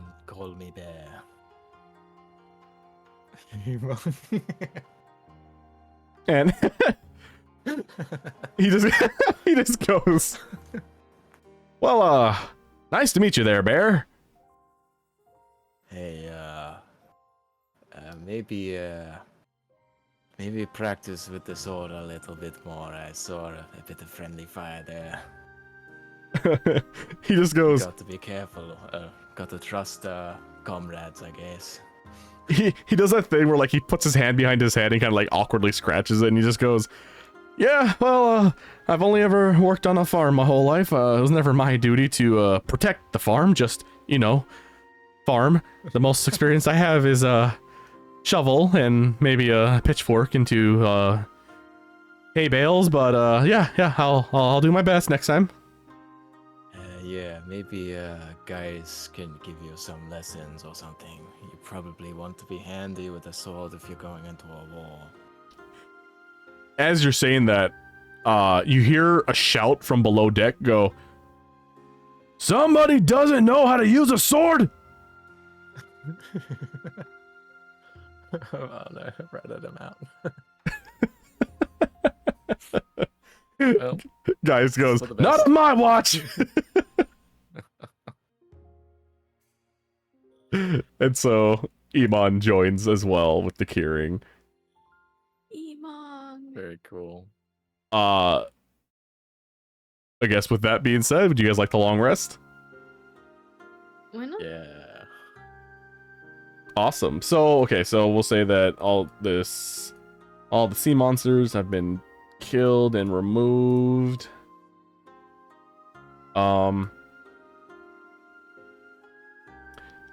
Let me just do a quick little pause.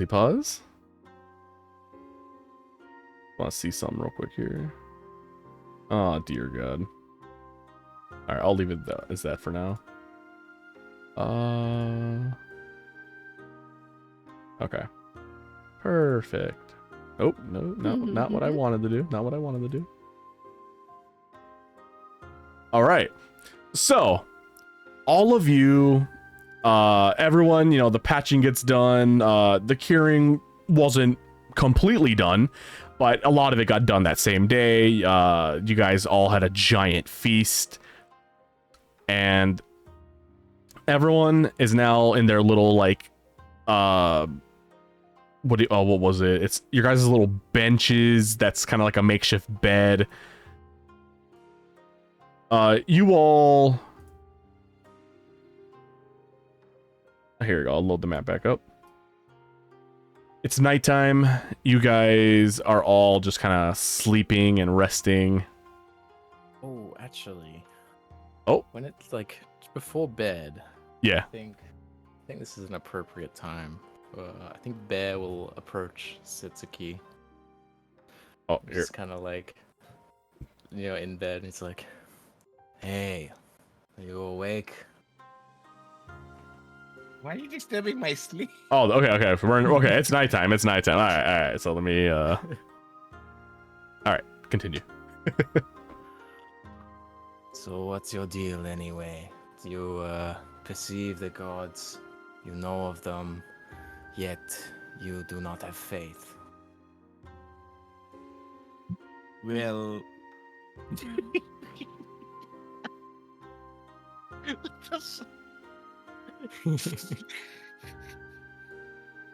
Ooh, fight. I can't I mean, you know them as all-knowing. You know them as, you know, them to come and save you. But, you know, that's not all but they are. I wouldn't say they're all knowing, but I guess they have helped me out a little bit. Is that not the case for you then? No, they have they're the reasons I'm here. They're the reasons I'm on this rock anyways. This rock. You mean the earth? Like before I we were think at you sea? asking too many questions. Before you get 15 by 15, I think you should go back to sleep. Look, Setsuki, right? Between Can I you get the and 15 me. by 15 ready, please? You've It's disturbed my prepared at sleep. any time. You can shoot for it whenever you like. But to be honest with you, it probably would have been easier and better for us if I threw you overboard instead of the armor. I bet Nereia would have Well, liked that a lot more.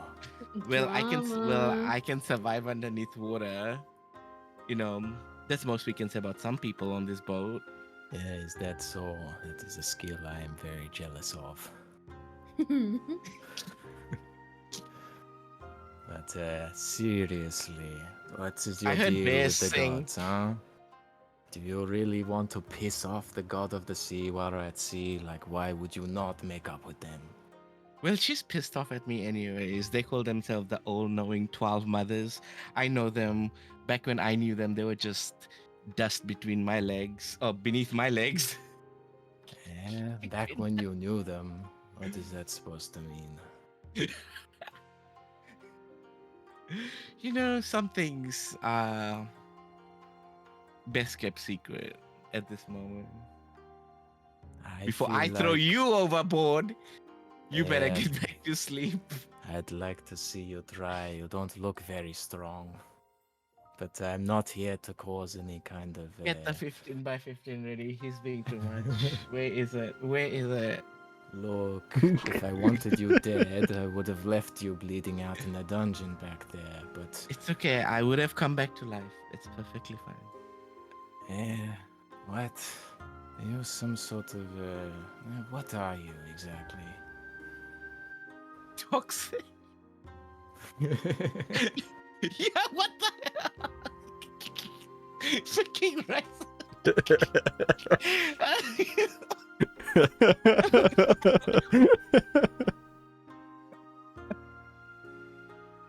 I'm gonna die. You seem to have some relationship with the gods, and I do not understand. All I am doing is trying to seek understanding. Particularly You will- when you're a bit of a curse on this ship, just to be honest. Well, next time when you need healing, you better remember that. Yeah, look, I don't. I'm the want only you one to- who can. Don't backtrack. Don't backtrack your words there. Mm-hmm. Hey, you still owe me for the dungeon, right? You have one heal. That's all. Kiss 15.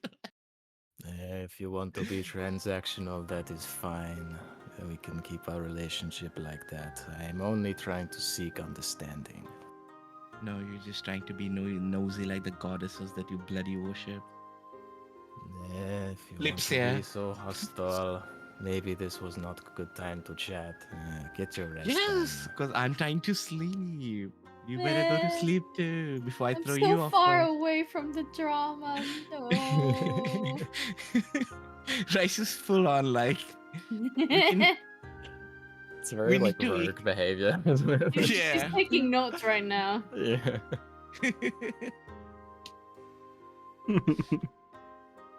You should go and bother the obviously fake sleeping rogue right there.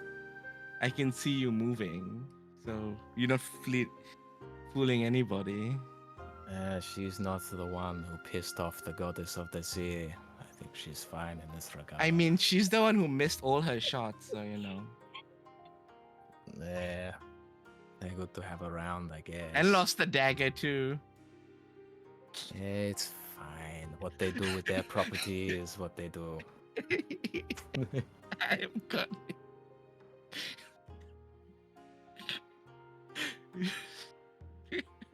Okay, I'm gonna rob him. Rob Hoops. Okay, I'm back, yeah. I have nothing to rob. Bear, on the other hand, has a lot of valuables. I don't have anything. Man's You can armorless take the now. Oh, actually, I'm gonna. Well, probably not when I sleep. When I get up in the morning, I'll put my Well- old armor back on. Well, who's the weakest link now? Yeah. Alright, I'll go back to bed. Getting Yes, you no better. answers from this hostile fox. All right. I found out he really hates the gods, though. Yeah. Hey, Dang, you what they go. do to you, man? So, Some interesting facts, but also I'm not very smart, so I probably wouldn't put 2 and 2 together. So yeah. so you all go back Nap time. to bed again.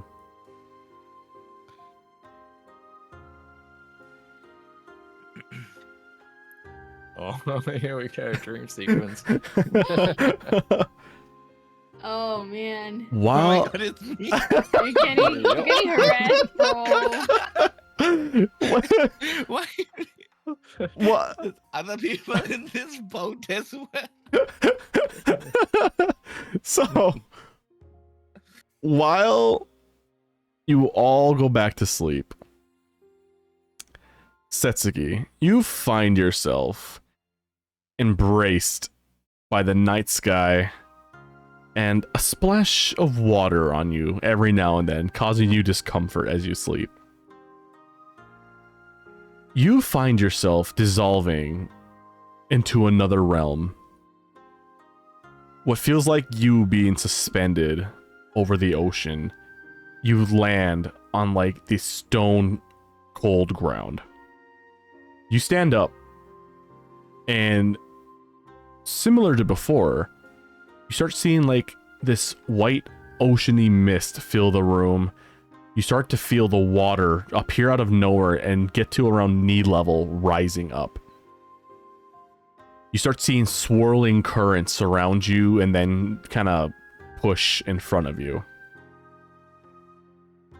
All of a sudden, a majestic robe forms and begins to flow around an invisible figure, and then hair just kind of sprouts and grows and flows like a waterfall. Suddenly, the skin begins to reveal itself to you. It is Nereia, goddess of the sea. You feel her presence and her formidable power. She looks down to you, Something nice. and her eyes are, you would almost say they're ablaze, but in this case, they're just dark swirls of blue. She looks at you and she goes, "Child of the lunar gleam, once again, you are still drifting in my domain, steering the tides with your horrendous spirit. Why are you alive?" You know I can sorry, English. You know I can what I'm trying to say. I may be on your domain, but in a blink of an eye, I can dry the whole ocean if I want to. You So kind better of, be careful.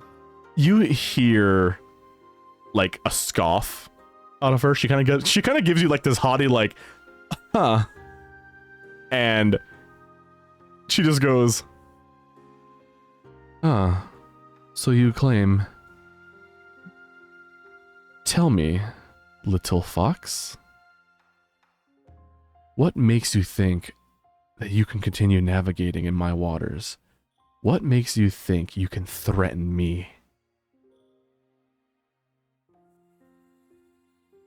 Just because I'm bound to this mortal body, just because at this moment I'm here, doesn't mean that I am not what I used to be. I'm as old as time. I was here before you, and I will be here after you as well. So, I was here when you were just a dust in the wind, a thought in just the Creator's mind.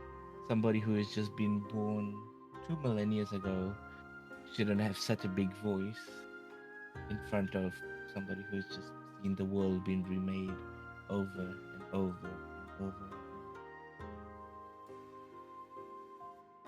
You hear her laugh, and she goes, "Bound to this mortal body, you will die like a mortal. I see you don't seek redemption, yet your friend fought with all of their might against my creatures that were sent there to kill you. He prayed to my sister and I. She blessed him, and I let him live. That Are is you- very sneaky of you, isn't it? Are you willing to let them die? I wouldn't mind. I would resurrect them as my own follower. So you think it is very sneaky, sneaking somebody who follows you amongst my midst. But you forget. Though I may be compassionate, though I may feel other people's fear, anger, and cry over them as well, but I'm not above destroying everything and starting from scratch. Would you like to be remade, remolded? She gives you this devious smile and goes, "Bear witness, wanderer of the moonlit vale. My power is far grander than you could ever imagine." And with that, she sticks her hand out forward, and you feel a searing burn in the center of your chest, almost as if it's reaching your bones. And you look down, and you see a brand, a large brand from, I would say, about your belly button all the way to your collarbone. A brand of a trident. Oh shit. And she goes, "Have a taste of my power. You will be cursed of all waters. You will no longer be able to consume water. You will no longer be able to swim. Let's see how long you last this time. Say goodbye to your friends." And everything goes black. And the vision fades. And then you wake up. And it's bright and early in the day. Me looking at my law because I forgot. I was supposed to be nice slightly. Oh god. Let me see here. Alright. I need to quickly... Let me just do this real quick. Resetting all the peoples to appear. We'll say there's a little bit of a rotation going on. Everyone's in new spots now.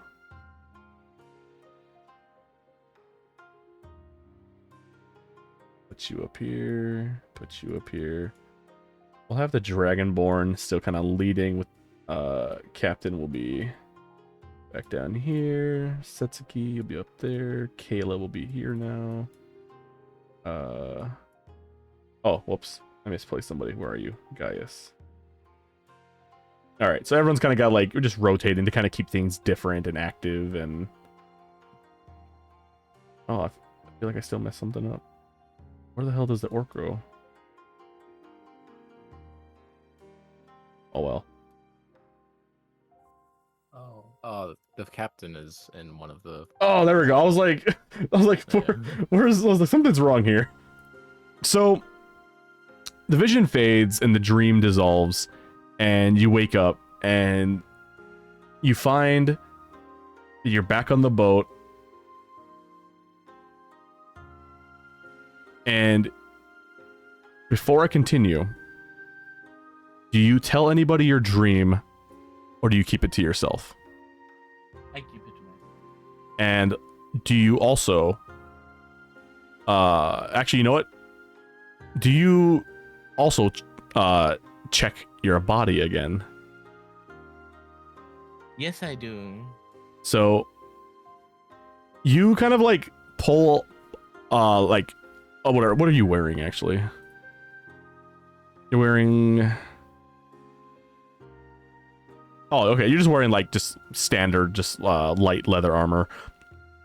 So you kind of like pull on it a little bit, and you kind of like, not only do you like pull the armor to look down, you also kind of like feel with your hand. And you feel and you see the brand is physically there. Do you continue to keep that to yourself as well? Yes. All right. Really? Oh, damn. Okay. So, with that being said, officially, 3 months of sailing has passed. No, shot. Wow. You Only 3 times. you all have learned the ways of the sea. Each of you now have some sort of navigating ability. A lot of the people on the ship, those of them who did not know how to fight, are now like decently trained warriors now due to Gaius. Captain Phineas has gotten used to being like one arm short, basically. And everything is fine. 3 months go by, and Setsuki, that dream was the last one you had. And each night, and during those 3 months, you find yourself still kind of reliving that dream over and over and over, almost as if like Nereia herself makes you relive that nightmare as a way to give you a warning. All of a sudden, you feel the winds pick up heavily, and giant monster-sized waves. They're roughly 40 to 50 feet tall. Or I should probably say they're at least 15 meters tall. Oh,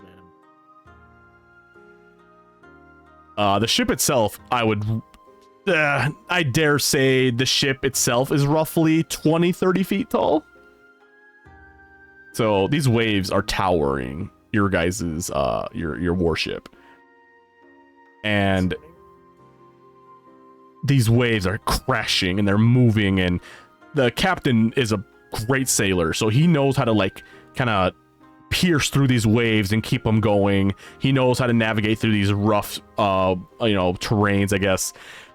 And you hear the captain shouting back. You got like different people like pulling on like the ropes and adjusting the sails and having you guys turn different directions. And Bear, you get splashed with a heavy set of water. Like, you're soaked completely. Actively flinches at that. And as you kind of like look towards the odds is you. Come on now. as you This look, is your fault, by the way. as you look over the edge to kind of see how like where the water that just hit you came from, just kind of like a natural reaction, you see not mist, not fog, and not haze. You see a clear, giant, what looks to be Nereia, but not in the physical form, but a giant wave itself that's forming itself into her. So it's like a water form of her. And you see the giant trident, and you see her like aiming it straight towards like your guys' ship and past all the other ships. And in your head, you hear, "I may spare your life. I can't say the same for your friend." And that's where we'll end the session. Oh my god. Oh man. So we're gonna be fighting a goddess next time?